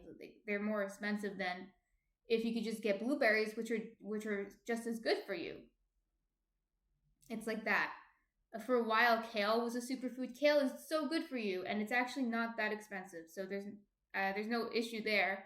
But it's like if you don't like kale, like collard greens are also just as good, and cabbage is good, and broccoli is good. Like all these things are good. So it's like that. The Bear Fan says they are good, but once you put all that stuff in them, it's not. Is it really healthy? We have acai bowls places everywhere. Yeah, I think they add a lot of sugar to the acai bowls because I think the berries themselves aren't that sweet. They might be sour berries, and like I said, I don't know what they taste like by themselves because I've never even seen an acai berry like being sold like by itself, like in a packet of acai berries or even in a like a frozen bag of acai berries. They usually come like already made into little like even if you buy them frozen, I think they come made into like little bowls for you. Correct me if I'm wrong. I've never seen it. So yeah. So a lot of it's marketing is my point. A lot of foods are healthy. They don't have to be considered a superfood. So if we're talking superfoods broadly, like super healthy, there's so many. I love fruits and vegetables. You guys know I eat them all the time. Well, you guys probably don't know exactly because you see me make bread all the time. But on Wednesdays, you usually see me make a sandwich. And on those days, you might be like confused why I'm putting fermented beet greens on my peanut butter sandwich. But yes, I usually add a lot of vegetables to my sandwiches and to my desserts and to whatever I'm eating. There has to be vegetables in it, or fruit, or both, and or both. Also beans, okay, guys. I don't know if beans are like sexy enough to be considered a superfood, but beans are super good for you. I remember last week we were talking about. Oh, actually, no. On Wednesday we were talking about beans because we made mung bean crepes, and I actually had a mung bean crepe sandwich this morning with a bunch of veggies on it. I actually put a cucumber tomato salad on it, the one I made last night. I put that on it as well as the beet pickles and arugula and avocado. Lots of superfoods right there because they're super good with the mung bean crepe, and it was really good. So beans are super good, superfood. If your stomach can handle beans, which if it can't and you don't have IBS, maybe you need to slowly increase the fiber in your diet. That might be the problem. But I digress. Eat more beans. They're good for you. And they're inexpensive. That's super in my book. I'm on the peasant diet, beans and cabbage. Beans, cabbage, and bread. The super peasant diet. No, I'm kidding. With avocado, so.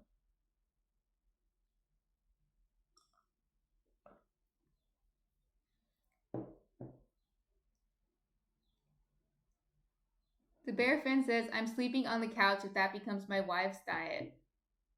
Your wife just has to eat more beans because I'm telling you, my digestion is fine and I don't fart. Well, it's not like I never fart ever, but I really don't fart that much.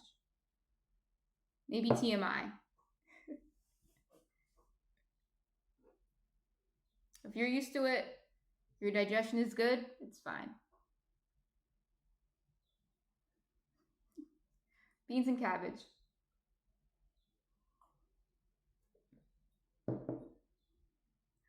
But what were we talking about before superfoods? I feel like there was another food. Oh yeah, avocados. I was thinking avocados were and are still hyped up as a superfood, and they are really nutritious for you. They're great. But they're also kind of expensive, at least here. And maybe in California they're not as expensive. But here they can be kind of expensive. But I actually get a lot of groceries now from Walmart. I know you guys are all like unfollow, unsubscribe, like all day today. You're like, well, you're putting beets in the pudding. You put tofu in the pudding. And now you're telling me you get your groceries from Walmart. Trust me, at least the Walmart, I've heard that the different Walmarts, it really depends on the grocery manager and the grocery team at the Walmart that you go to. And there's a lot of competition where I am. Like there's a Costco right next to the Walmart. So I think they kind of try to, they need to be good to compete with all the grocery stores around them.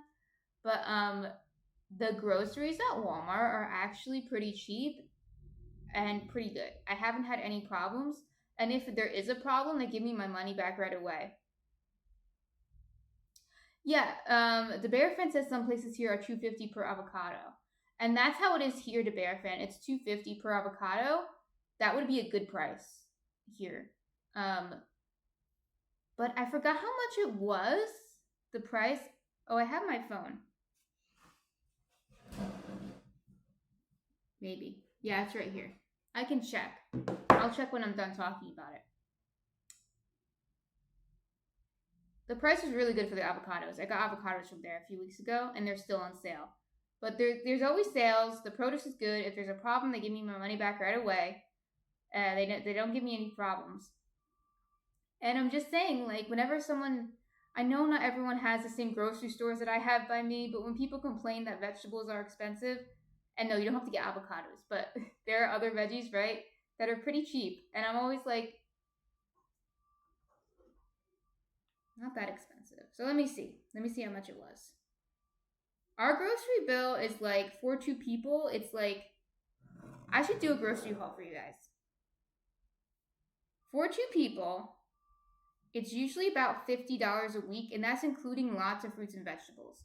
The fruits are the most expensive. My husband, as you saw, eats a lot of fruit, but I don't want to, like, not let him eat, like, a bunch of fruit to save money because they're really healthy for him, and if he likes it, I'm glad that he likes all that fruit. So let's see, how much are the avocados now? Oh my god. So I'm not saying everyone should shop at Walmart, but the avocados at Walmart, and they were pretty big, like decent sized avocados, were 74 cents each. Yeah, the Bear Fan, we buy big bags of fruit. If you want to see how many mangoes we have in the house right now, my husband's obsessed with mangoes. It's incredible. But the avocados at Walmart are 74 cents each. No wonder I got like 4 of them. I'll probably get more next week. I just like you can't beat that. So you gotta get them. Gotta get them while they're on sale. But the bear fan says we have an avocado tree that grows wild in back of our apartment building. Great when in season. Yeah, I mean we can't grow avocados here unless we had a greenhouse, which I kind of want a greenhouse. I kind of want it all, but for now we have a fig tree that doesn't grow figs, but he grows leaves, so we're happy about that. The bear fan says $50 a week for 2 people. Oh yeah, that is cheap. And OK Mom said Whole Foods had them for $1. That's a really good price, $1. It's a really good price. But Walmart had them 74 cents. I've never seen that before. I have never seen that before. So we had to get them. But yeah, even Whole Foods. So we do go to Whole Foods sometimes. Like the mangoes we got from Whole Foods, and they're $1 each. So, the bear fan says that our Walmart is $3.56. Like for an avocado, you mean? That's expensive. That's weird. That's really weird. So go somewhere else, I guess. But even at Whole, that's really weird to me. I don't know why those prices would be so drastically different. But even Whole Foods has sales. So like I was saying, like the mangoes we get from Whole Foods, they're $1 each. And obviously they're a tropical fruit. So you'd think they would be way more expensive, but they're pretty good price. And they're not the huge mangoes, but they're pretty decent sized mangoes. My husband loves those. And we get like big bags of bananas and potatoes and things like that that'll last us a long time and are really cheap. So I'm just saying there are ways, okay? And people who complain that eating healthy is expensive, they think that like the bear fan was talking about, they think you have to eat an acai bowl or, you know, expensive like tropical fruits or something like that. Oh, the bear fan says, my bad, that is for a 3-pack. Singles are 94 cents. Okay, that makes more sense. Okay, yeah, that's still not that bad. And then Philippines only. Hello, Philippines only. Let me know if that's what you want to be called, Philippines only. And Philippines only asked, is that tea? Yes. So it is morning here in New Jersey. We're in New Jersey. It's morning, but we are drinking chamomile tea. Oh, I am. I am one person. I am drinking chamomile tea because I don't drink caffeine, but I promise I won't get sleepy. But we did 2 things today. Now we're just hanging out and having tea. But I'll show you with the cam. Okay, we made bread pudding. We made, it's a beet bread pudding with, it's chocolate beet. I put chocolate in the title because I don't think most people know what carob is. But I used carob instead of chocolate. Carob it's actually a legume.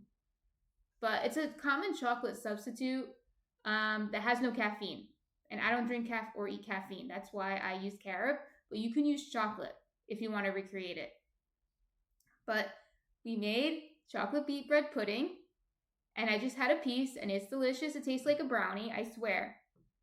I know that might sound crazy, but it tastes like a brownie. And we also fermented some, I still have the crock here, so I can show you. For those of you who came in a little late, I overfilled the moat. Got it. We fermented, or we started the process of fermenting some peppers. So I fermented some Fresno peppers in here. So next week on Saturday, we will check up on them. They'll probably be done. And then we will make hot sauce with them. So yeah, that's what we did today. And now we're just hanging out. Philippines only. Feel free to introduce yourself in the chat. Let us know how your weekend's going. If you like, this is a baking cooking stream. We mostly do baking, but sometimes we do cooking too. Let us know what you like to cook. Oops. I overfilled the moat. It's all right. If you like to bake, or if you just like to watch people cook and bake, etc. And we were just talking about prices of fruits and vegetables. Yep, that's what we were talking about. And I was making the point that I don't think, yes, the prices have gone up on everything, unfortunately, inflation, but I don't think that eating fruits and vegetables is that expensive. I think people think it's expensive because they think that fancy foods like acai bowls or whatever it is, whatever is the the new superfood is essential for health, and it's not.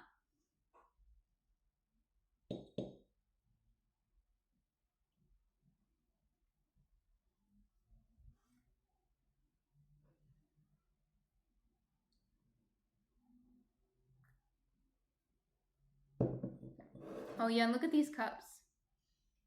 I forgot where I got them. Somewhere in New York City though, and they have um, a little cat on them sleeping. It looks just like Munchkin when he sleeps. That's what he looks like. Except he's not a black or a blue cat. Maybe he'll come join us later. I don't know. I don't know what he's up to. It's almost like I feel like he must be up to no good. I don't know.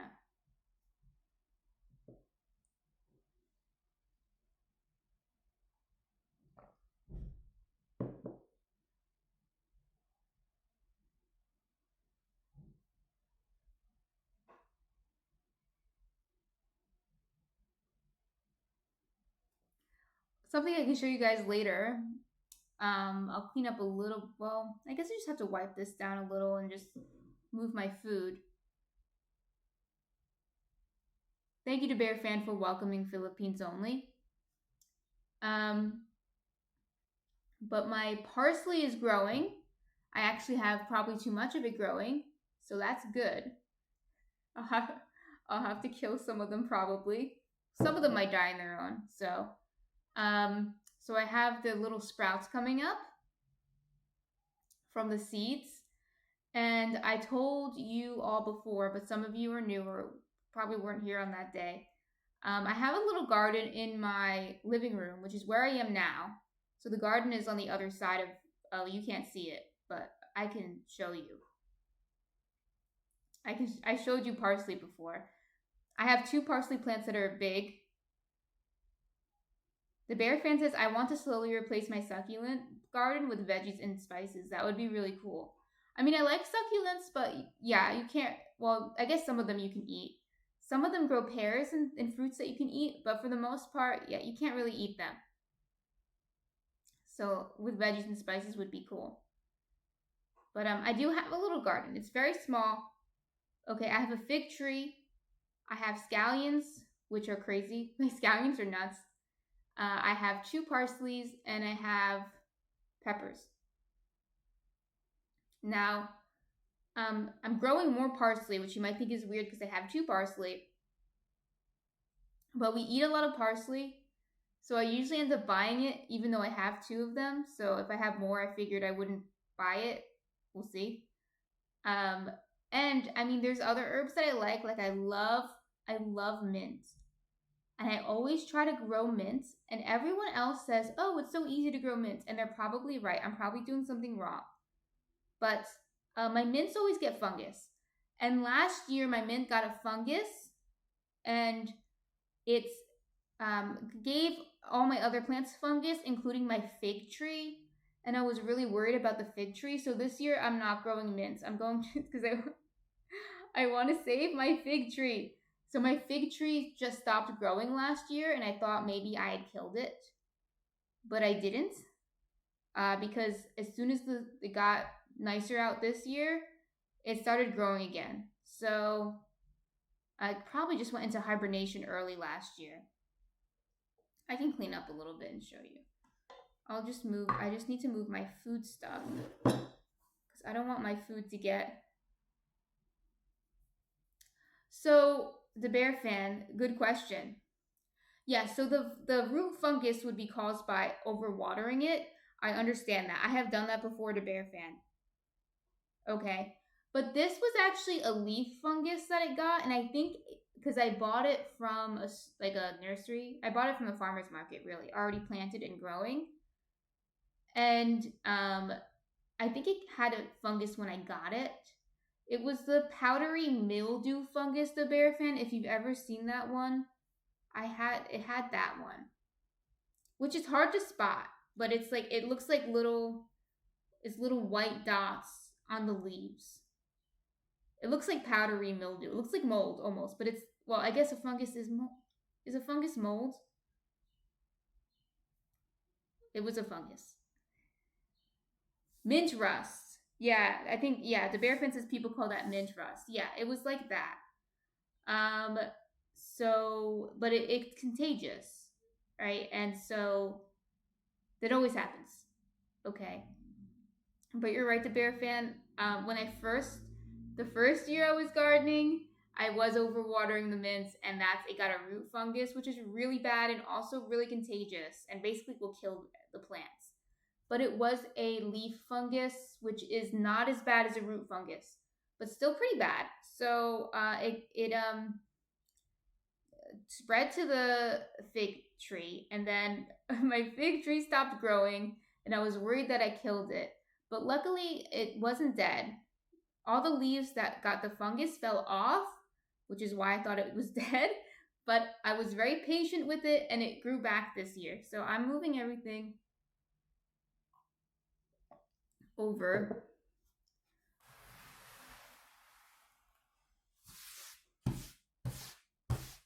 Since I don't have my board here, I could probably just show you. You guys have actually seen fig before. We should clip this. This is my fig tree. This is my fig tree. You can see it lost all of its leaves over here, right? From the fungus. But then it started growing all of these leaves just this year. And it's getting pretty big. I probably have to move it to a different container soon. But when we buy a house, I want to plant it. So hopefully that's going to kill it. My goodness. That would be upsetting to me. But when we move to a house, I want to plant it in the ground. Because the fig trees can actually survive in New Jersey. So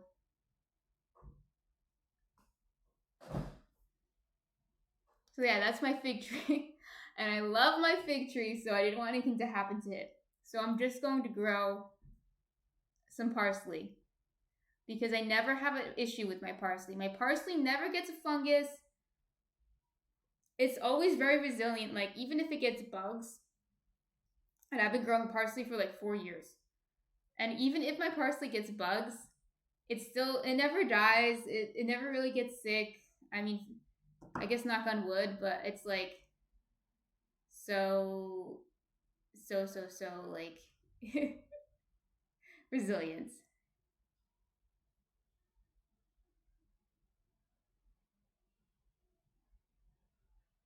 The bear fan says if you catch it early, you can treat it. I recommend making it yourself, but they do sell antifungal stuff at stores. Yeah, I have antifungal spray. I do. Yeah, fungus is a little hard to treat though. It's like the antifungus, like you said, it can only treat it like if it's the early. It's more like, what's the word for that? It's more like preventative. Like you said, if you catch it early, you can get it. But if it's too much, it's like the antifungal spray won't really help. But it's really good for helping like lessen the spread. So like if you have like the antifungal, maybe you have fungus rather on like one leaf caught fungus, and you take that leaf off and then you spray the rest of the plant, like you're probably okay because the antifungal spray will help it or prevent it from spreading.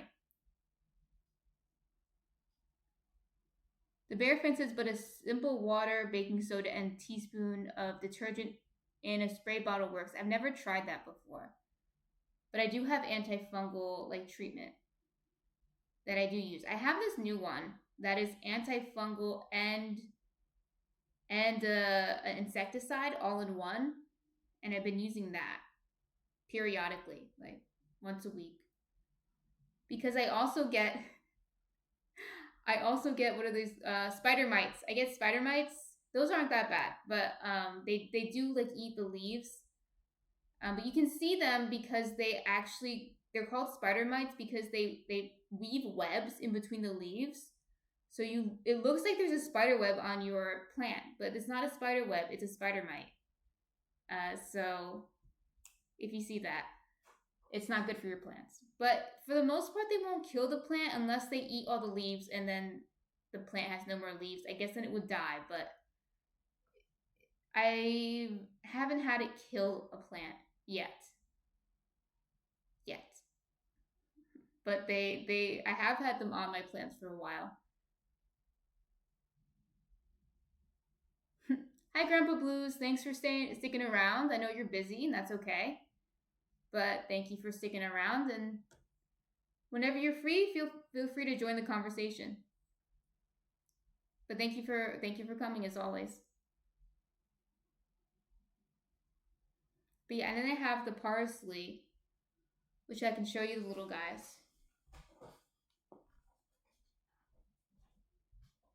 There's too many.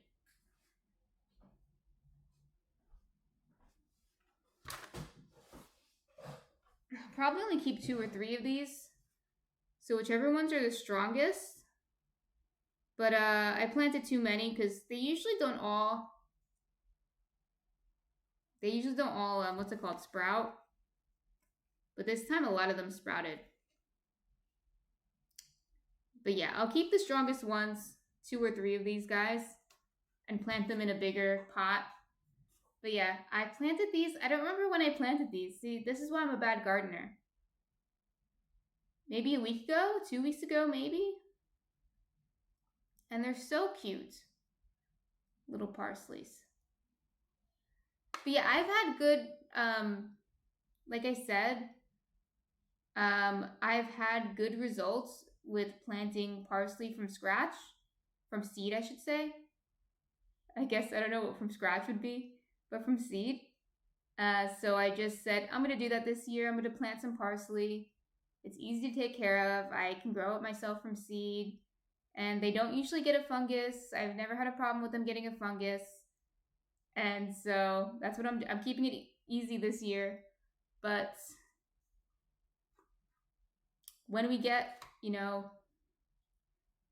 a full garden, that'll be awesome. I'll plant some more fun things, so hopefully won't kill them or spread fungus to all my plants or something like that. But yeah, that's my gardening story. Is anyone else gardening this year? I mean, it's springtime. Actually, almost summer. Oh, well, halfway to summer, right? It's halfway to summer. Anyone gardening or anything?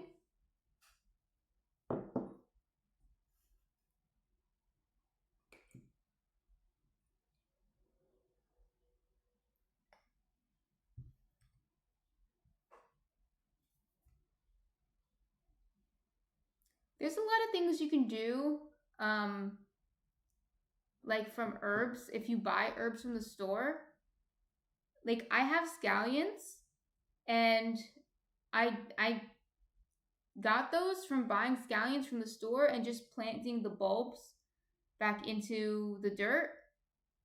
I think I put them in water first to let them sprout, and then I put them in dirt, and I grew scallions. So there's a lot of things you can do just like that. Just buy something from the store and plant it. You can do that with parsley too. Have I done that with parsley? I'm not sure if I've done it with parsley, but I know you can.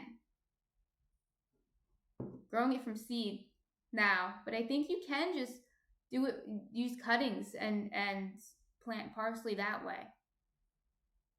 So if you're interested in like an herb garden, for a home garden, that's probably the best.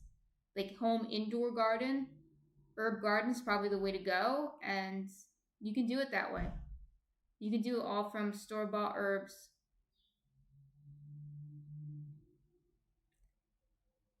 The Bear fan says, I love going to our local farm, but it seems they are really expensive, which I understand. I just love being able to see the grounds they were harvested from. Yeah, I love going to the farmer's market here. So there's different farmers markets and they're all slightly different prices. Like the more local to me ones are not too expensive, maybe comparable to like a Whole Foods, more expensive than like Walmart, but maybe comparable to Whole Foods. So I do get some things there. I don't get everything there, but I'll get some things that some of the produce is just better, especially the fruit. I think the berries from the farmers market are better, so I'll spend a little extra on those. But the farmers market, and I mentioned this before, it's a great farmers market. The farmers market in New York City on 14th Street is really good. It's a huge farmers market. They have so much cool stuff, but it's a little pricey. Um, I love their herbs too. They have like lemongrass and lemon verbena rather. They have lemongrass too, but lemon verbena, that's like one of my favorite herbs, and it's hard to find. It's also hard to grow. I tried to grow it and I couldn't grow, at least inside. When I have a garden outside, I'll try again. I think it might do better outside. Um, but that one is expensive. Yeah, I don't usually go there except if I'm after something, usually as a treat, but not like every week. The Bear fan says, I love farmers markets as well, but only see the faces that sell it. We have a place, Avila Valley Barn, sells all the produce grown on the farm and have real good bread and pies. Yeah, the Bear fan, that's true. We don't really have farms around, at least not within relatively easy distance where we are. Plenty of farmers markets though. But there are farms in New Jersey, and I've been to them like in the fall. A few years ago, I went with my mom and my sister to pick apples, and so I don't know how. Maybe an hour drive. Maybe an hour drive. So it's a little bit of a far distance to get there. But you're right. Like at the actual farm is even better. But yeah, we do go to farmers markets. We do. There's one I sold bread at last year, so we were there every week, and we like farmers markets.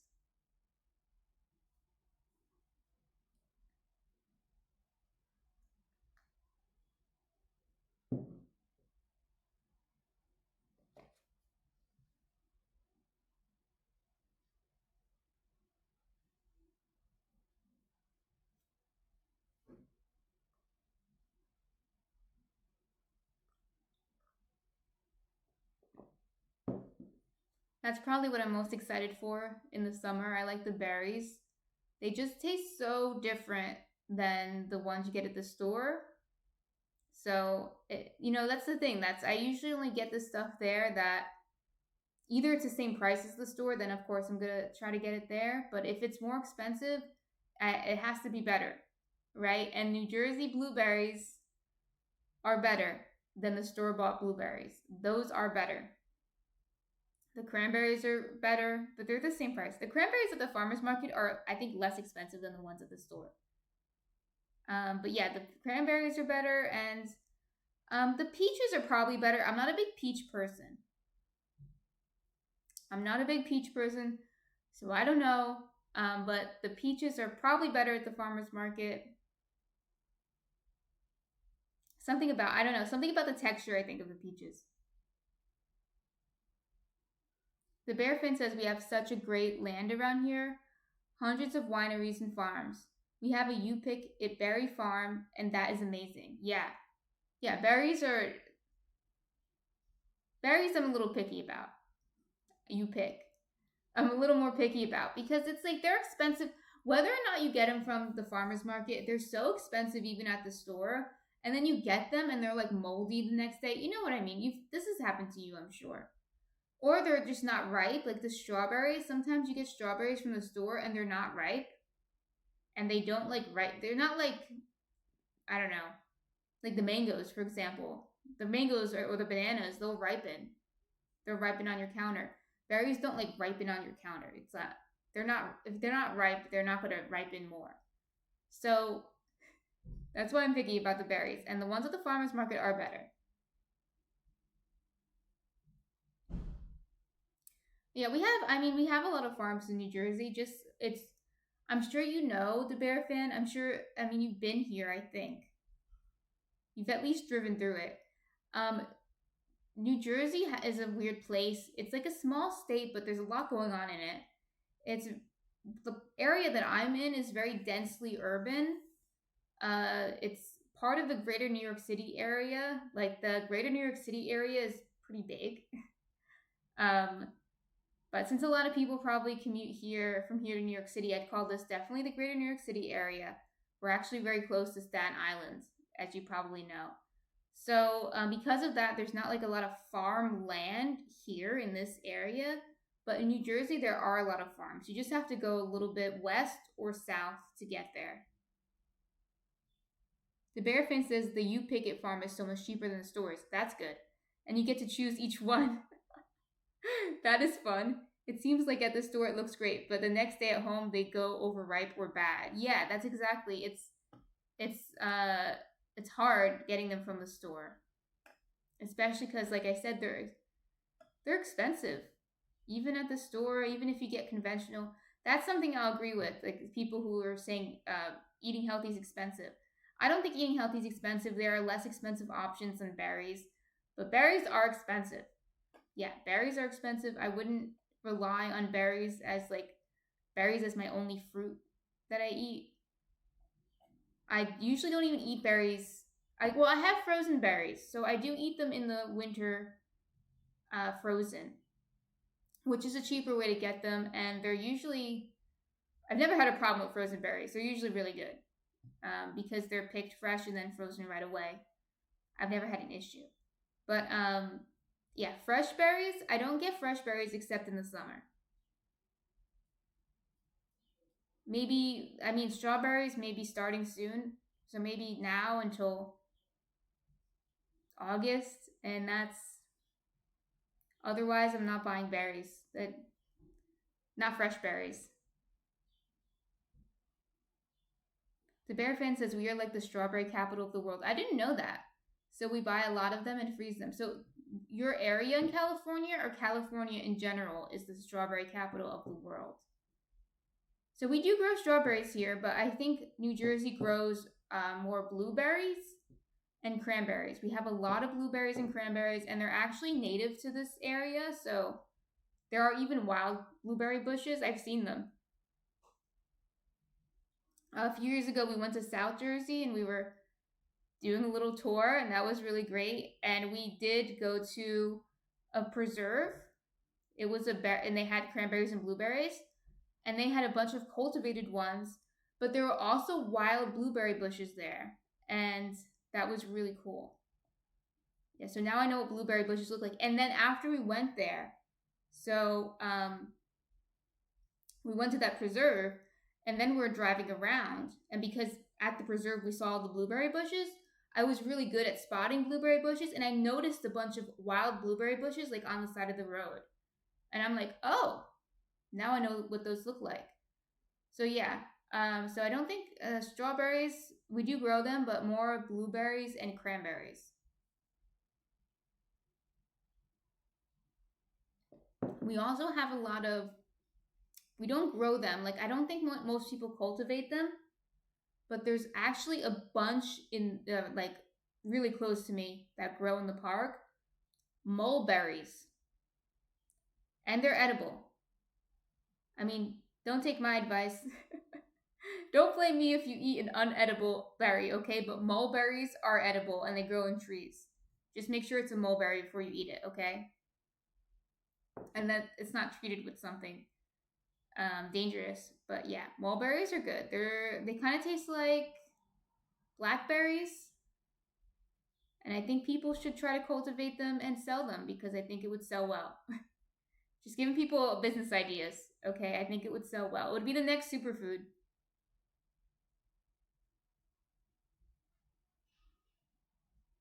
The Bear fan says a lot of the state, so a lot of California, but 10 minutes away, Santa Maria puts out 2/3 of the production. California is the largest producer. That's really interesting. I didn't know that. Like that's something like you might not know that it's not the largest producer, but New Jersey produces a lot of peaches. I think it's like up there though. I think it's like the third largest producer or the fourth. It's like in the country. It's really up there. So, the more you know. The more you know. And for such a small state, it produces a lot of peaches. Yeah. But I'm not a big peach person. I like them, but not all the time. And it might be an association thing too, because it's really the texture, because they're so soft.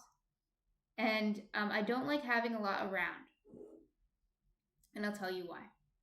So, they are fruits that has a soft skin, obviously. And when they get ripe, and they're not put in the fridge right away, they attract flies because they don't have like any kind of anything to like keep them safe from the flies. Like, I mean, when bananas get ripe, they also attract flies, okay? But at least they have like a skin to protect them. The mangoes don't. So like, not the mangoes, sorry, the peaches don't. So they always get flies. And I'm always like, okay, we can't have a million peaches. Not mangoes. Peaches in the house in the summer. Okay? Because my husband's crazy. So he'll get like 10 peaches. And I'm like, we can't have 10 peaches in the house. Unless they're all in the fridge. We can't. The Bear fan says most do not know it, but there are 20 strains of strawberries. There might be even more, right? I mean, there's still, because there are also wild strawberries. I don't know if you've ever seen them. I don't know if I've seen them in person, but the strawberries are much smaller. I feel like I've seen them in person. The strawberries are just much smaller.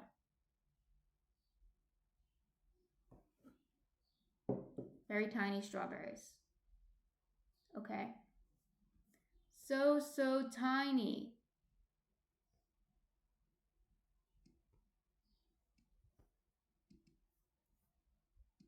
But yeah. Do you like, so there's 20 strains of strawberries? The Bear fan says there are more like 30, yeah. But 8 to 10 are uncommon. Yeah, okay. So you said there's 20 strains of strawberries. Like, do you, when you go to the farmer's market or the farm, do they tell you what strain it is? Because that would be pretty cool to know the different strains. You could do a strawberry testing. Because I know there's different types of blueberries, but I don't know like all the different ones. And I know that I get different ones from the farmer's market because there are it's different flavors. Like I can tell in the early season blueberries, I believe are sweeter. I think the early season ones are sweeter than the later season ones. Like if I get them, well not now, but say like in a month or two, they'll be sweeter than if I get them in August, which is the end of the season. I think. I know they taste different. So there's different strains I'm getting, but I'm not sure what they are. The Bear fan says the farm will. Santa Maria has a few places that will tell you. Some of the stores around here will. And Camarosa are the most common stores and usually the best tasting. Okay. The more you know about strawberries. Yeah, I like your strawberry knowledge. I'm digging it. I'm digging the strawberry knowledge. I feel enlightened.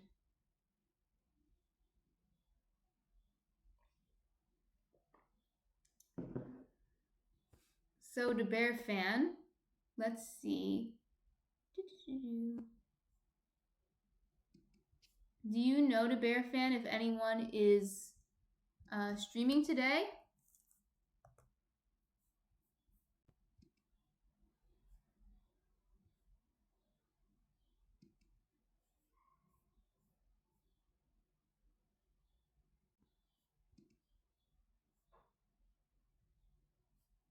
Oh wait.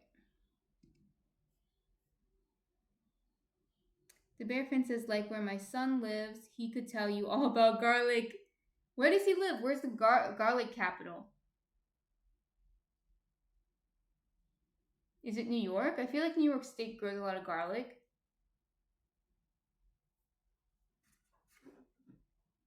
All the garlic.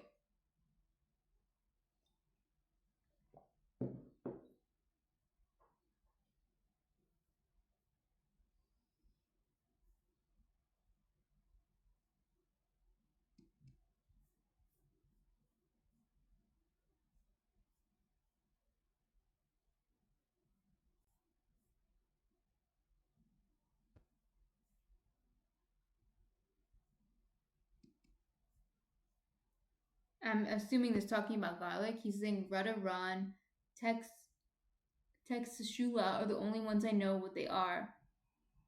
Oh, they're streaming. Rudder Run plays games, runs for charity, and makes beer. Okay. Do you know what they're streaming today? Because I see Chaosity is streaming, and a date night in is streaming. So let's look up in front of the stream. What is Stardew Valley? I see everyone playing it. So that's Rudder Run is playing Stardew Valley.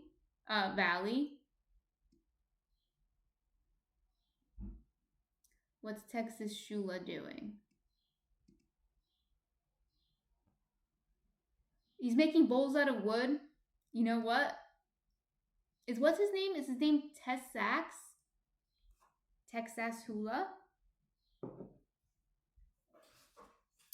I think we can raid him then.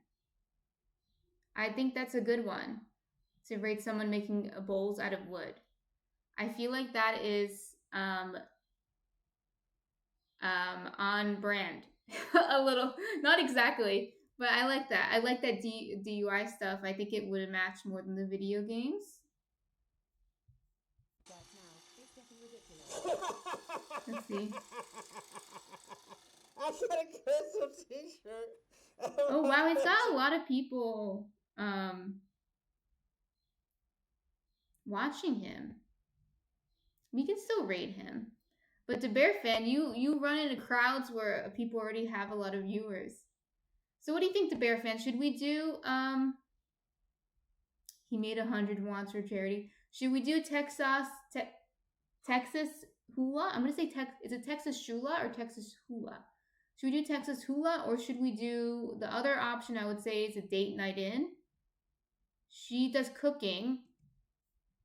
She has 40 people. They both have a lot of people watching them, but she has 40 people watching. This is Taco Bell's brand new. Oh, I get an ad. So let's see what she's doing now. Oh, she's doing coffee chatting in chaos. I don't know what that means. The chicken is slow sorry. roasted, comes with fresh ingredients. Sorry, guys. There you go. I got an ad. Either one of them are great. We should flip a coin. I don't have a coin on me. What else could we do? I don't know if I have anything I could just flip. Oh, I probably do. Although I shouldn't be flipping this. Alright, this is for my camera. So let's see. I'll call this heads. So heads will be Texas Hula and tails will be a date night in. And we'll do one of those guys. Okay. Oh. So I said heads, Texas Hula, and tails, date night in, right? So we got tails. So we'll do a date night in today. And then maybe we'll do Texas Hula another day. But okay. Thanks to Bear Fan. I always, I'll follow Texas Hula too.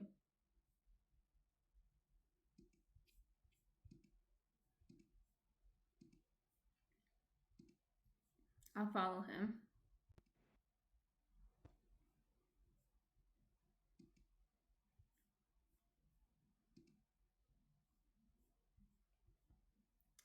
But Yeah. So before we go, I didn't mean to like make the last part of the stream who we're going to be rating, but before we go, I'll just like recap what we did and do any announcements. And guys, let me know if you have any last minute thoughts in the chat. Go for it. But let me show you the cam again. So for those of you who came in later, in the morning we made bread pudding. Okay, we made bread pudding and we snuck a lot of cool ingredients in, like tofu and beets. We did that, and it's delicious. I will put the recipe for this up on the blog, maybe even as soon as tomorrow. I might get it up there. And my blog, for those of you who don't know, it's on my website. Click on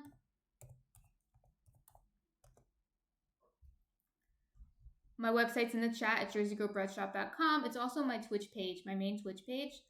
But if you click on recipes, you'll see all my recipes. I do all the recipes that we've done on here, for the most part, are on the blog. Okay, maybe stuff like I'm not gonna put the hot sauce recipe on there yet. I do one for a week. So, but the main thing we do every week goes up on the blog. So I'll put the bread pudding on the blog. Probably as soon as tomorrow, I'll probably get it up.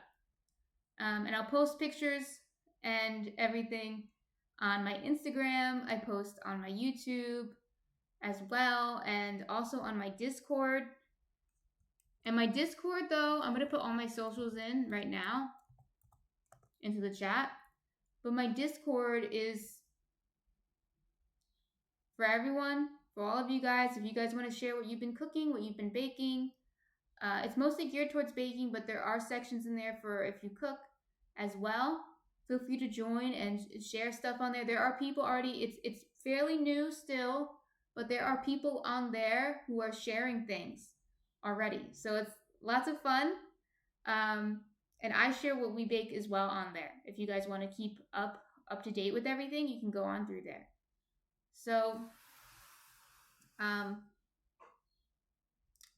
and also on my Instagram, I also post updates on my Instagram about, what's going on with the Twitch stream, but also what's going on with my cottage bakery. If you guys are just curious about that, I know most of you, you're not going to order from me, and that's not really what that's about. I'm not expecting that of you. But if you're curious, about what's going on, you just like to watch stuff like that, watch baking stuff, then go for it. Go follow me on Instagram.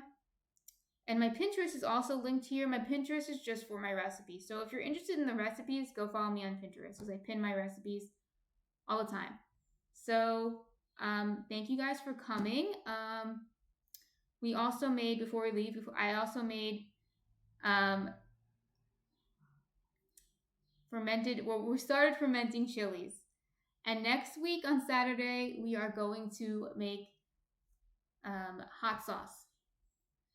So thank you guys all for coming. And next week, I want to let you know that next week on Wednesday, I'm going to be taking a break. Okay, Mom says, did you make beet brownies here? Uwe? I think she misspelled something. These are my, this is pudding. Oh, yeah. I haven't made beet brownies yet, but these really taste like brownies. I swear, these taste like brownies. But I can also make beet brownies. We can do this. It's kind of a similar process, but no bread. We just make the batter from scratch.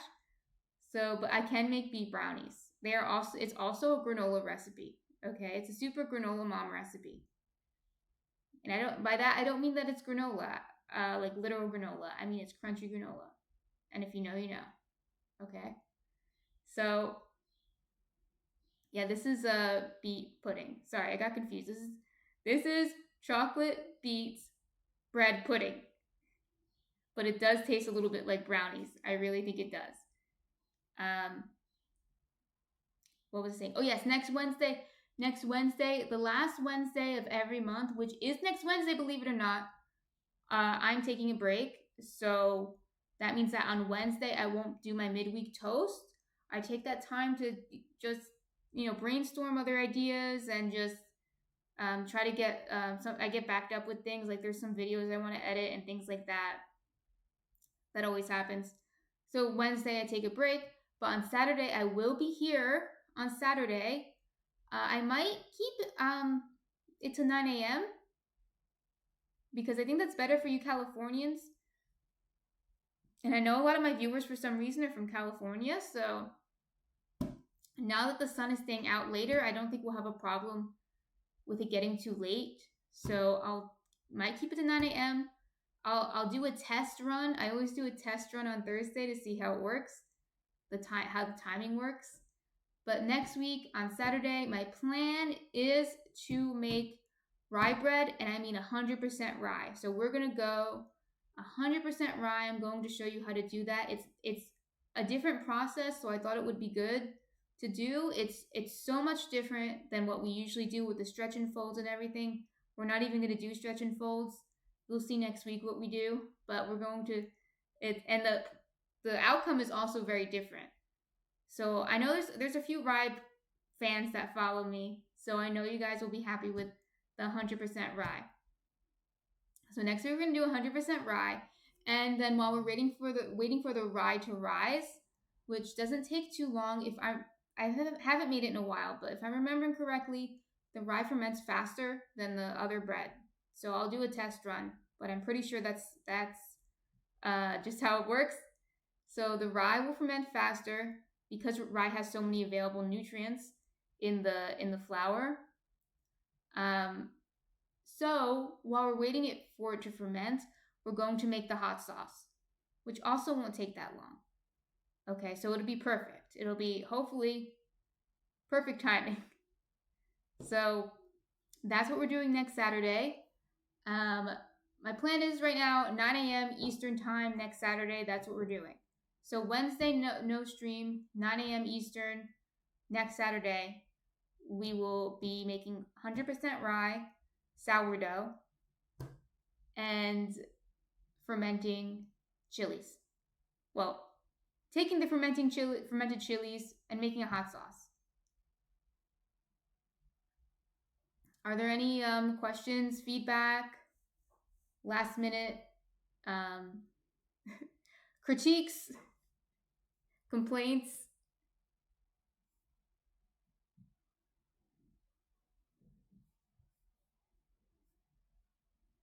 Okay, so I'm going to raid. Let me move this so I can see what I'm doing. Or I can reach, rather, what I'm doing.